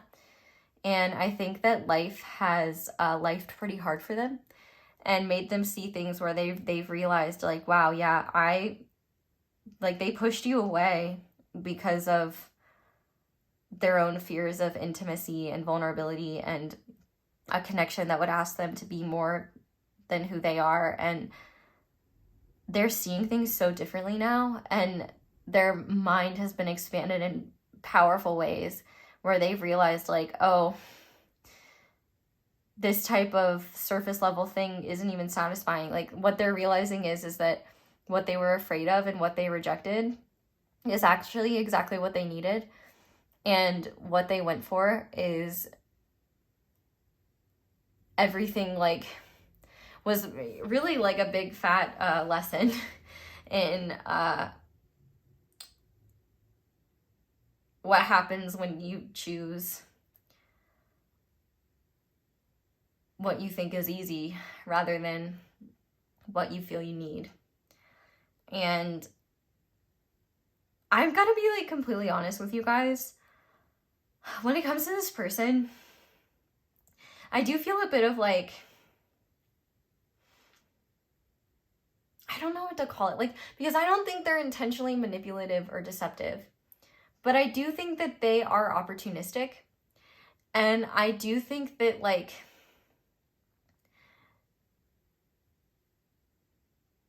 they're not as honorable as they could be. And, like, they have the self-awareness to know things, but I don't know if they have the cojones to act in the honorable ways around them. And that's a bit sheepish and cowardly, in my opinion. Especially when it comes to someone like you who is very forthcoming and very open with them. And it could have been really painful, the ways in which they held back or, like, kept a wall up. And it probably took you time to heal from this, because you probably saw, like, a lot of potential here. And I feel like they kind of have this feeling of, like, wondering what if, and wondering if maybe things will change in the future, or if they'll have another chance. But I really don't feel like that will happen unless they're the one to put themselves out there, and I don't know if they will. And also, like, I feel like you have every reason to be like, I'm good. Like, should have known what you had then. Like, sorry. You know, it's just kind of a bummer. Like, it's just kind of a bummer all around. Like, it's a bummer they chose this. It's a bummer that they didn't, like, I see why there's grief here. But let's go ahead and just see what they would say to you, and maybe get a bit deeper into things. I don't know. I'm hoping I'm not being biased here, like, a little, but I kind of feel like, I just feel like for some of you, like, you need to know, like, you don't need to be open to this person or, like, accept anything from them if you don't want to. Like, I feel like you have every reason to just, like, do your own thing, because there are plenty of people in this world that will see your value, like, from the get-go. Will see all of you from the get-go. Maybe less, you know, that can be on that spiritual level and stuff, right? But you don't have to let someone back in if you don't want to. And also, like, you don't owe this person anything. So don't feel like you're obligated to. Like, if you feel obligated to, like, act on something out of guilt or like because you should, please don't make a decision from that place. Make a decision because you want to, because your heart tells you to. And if you know, still have like room for this person in your heart, I mean, I feel like my biggest suggestion would be like, maybe don't be the one to reach out and to like, if you haven't been talking to them, to like give them that opportunity, because like they really need to, especially if they like, I guess maybe unless you were the one to end things or something like that, but like if they ended things in a really crappy way or just in a way that wasn't fair to you, they owe it to you to at the very least be strong enough to come forward and be honest about like where they were wrong and where they messed up. Because they have the ability to do that. Anyway.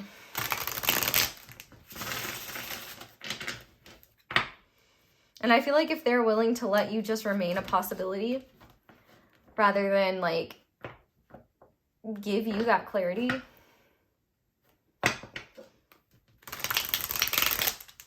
just don't think that's fair to you. But also, like, trust your heart.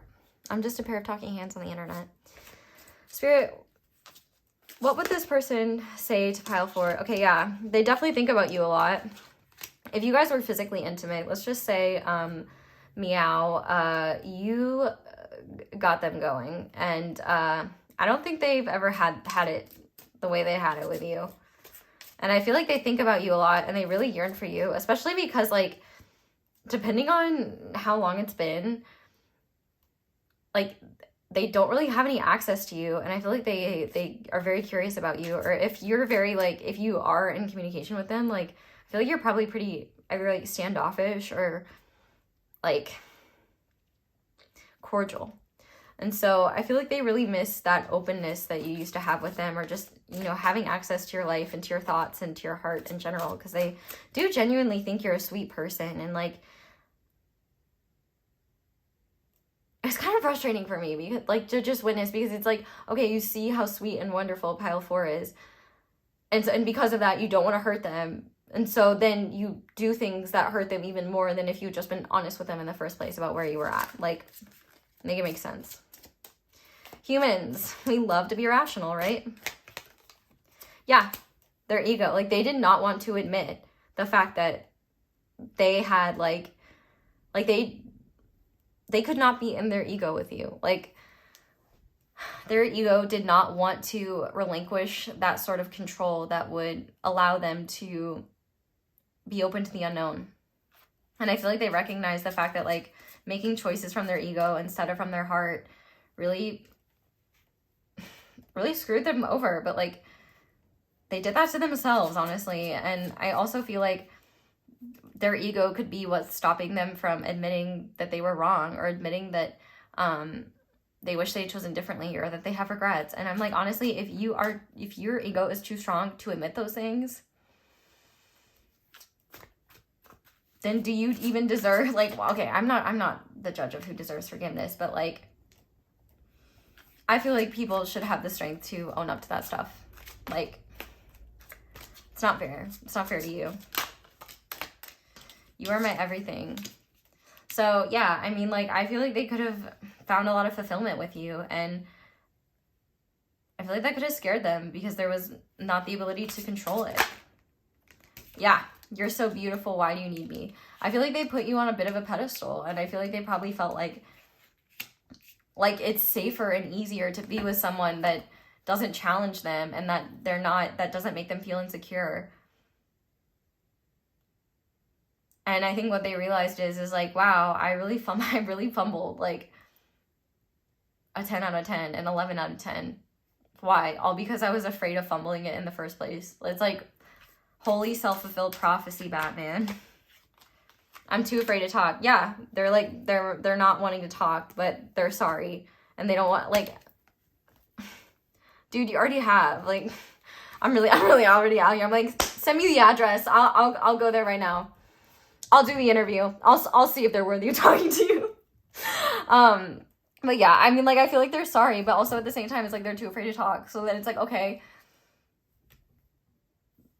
so why are you here? Why are you using my energy? Why are you taking up our time?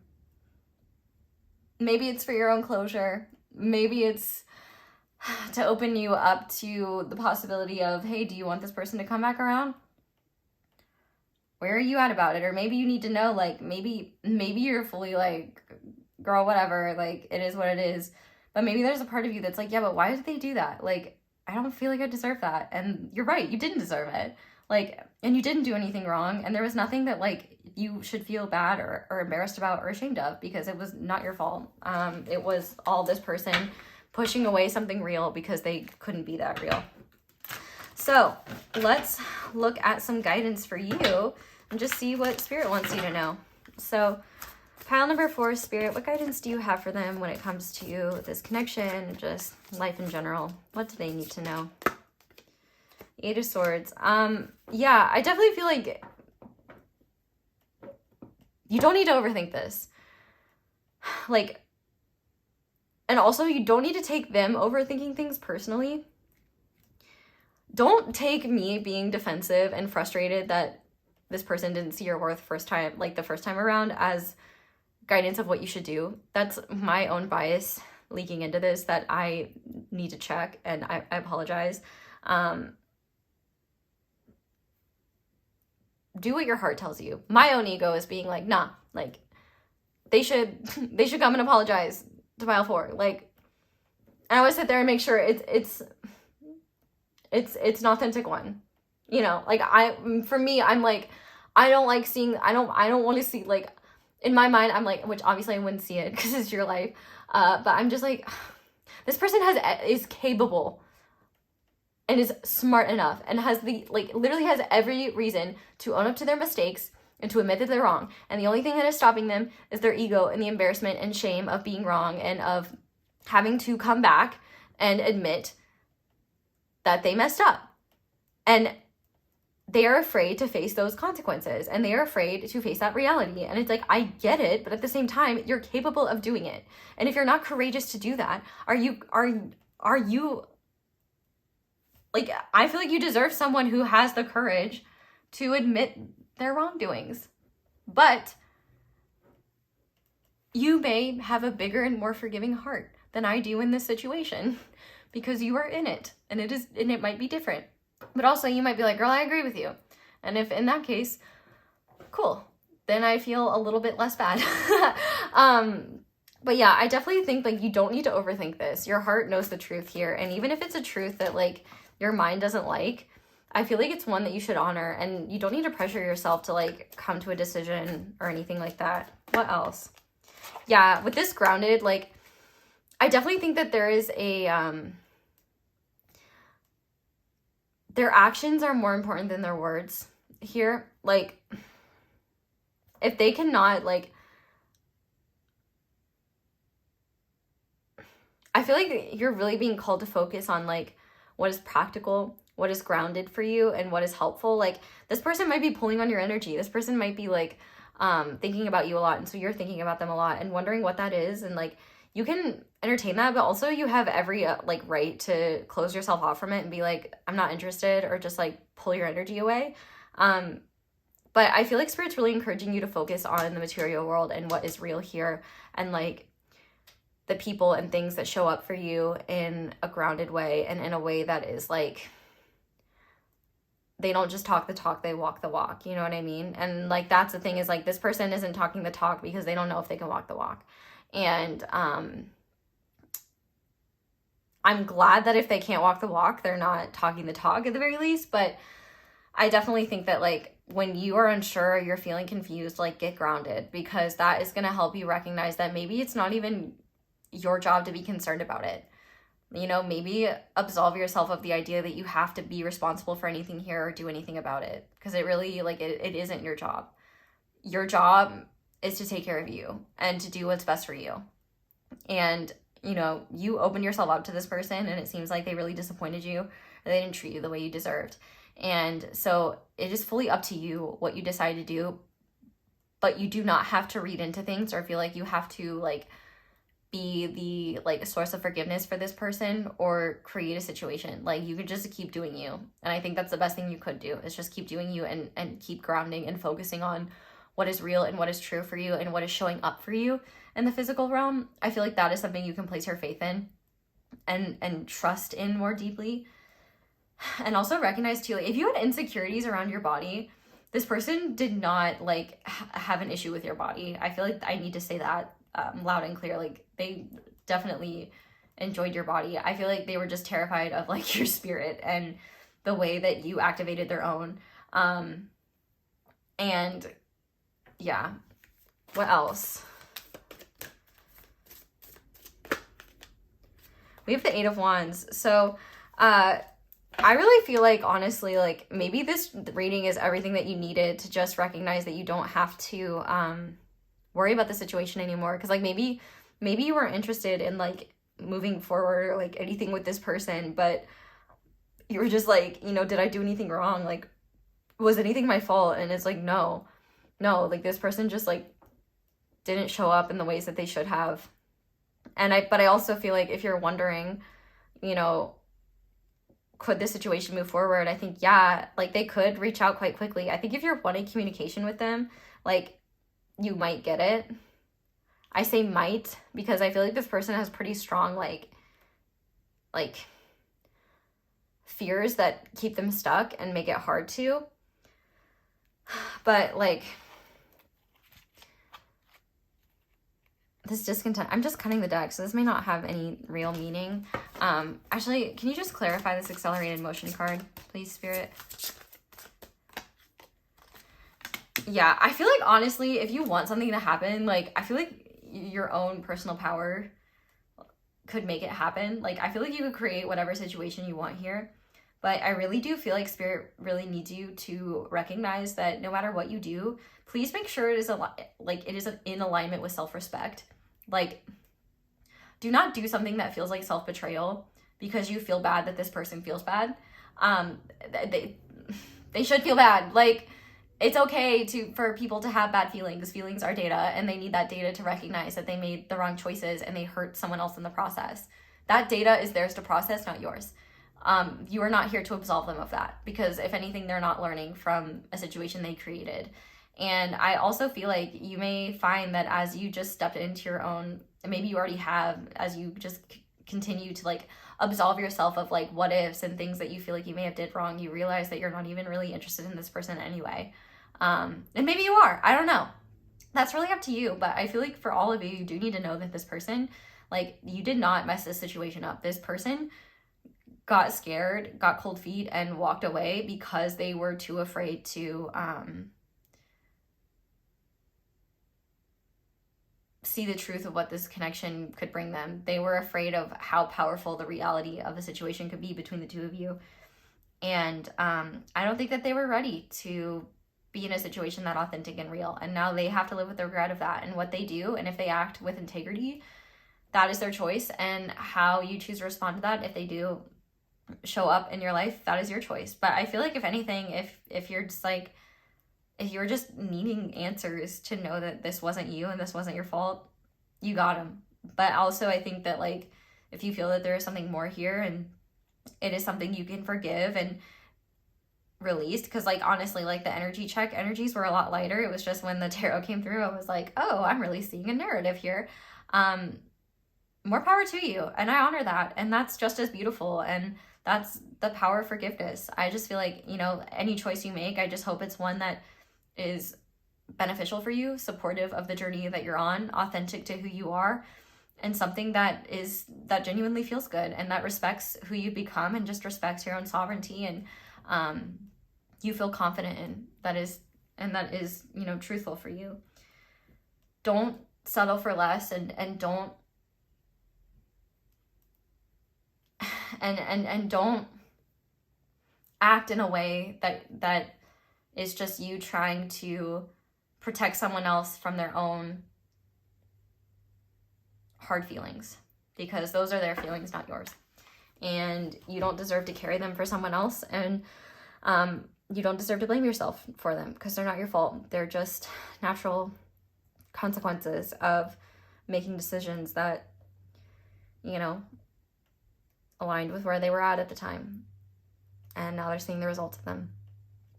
So Pile 4. That is where I'm going to leave this reading. This was really interesting. I definitely want to hear from you guys. I wonder what the situation is, but thank you guys so much for watching. And thank you so much for letting my ads play in the background. That is one of the simplest and easiest ways to show support and appreciation for my channel. So thank you to everyone who does. If you'd like to support me in other ways, you can like this video, you can comment down below, let me know how it resonates, and you can subscribe if you haven't already. Be sure to click that little notification bell to be notified whenever I upload a new reading. You can check out my merch, you can check out my social media, you can check out my candles, you can check out my extendeds or videos with extendeds, other extendeds. You can share me, like me, you know, all that stuff. But that's all I have for you guys. So thank you so much for watching and for letting me read for you. I really hope this reading resonated. I hope you all have a wonderful day or night whenever it is that you're watching this video, and I hope you'll come back and see me again soon. I love you guys so much. Bye!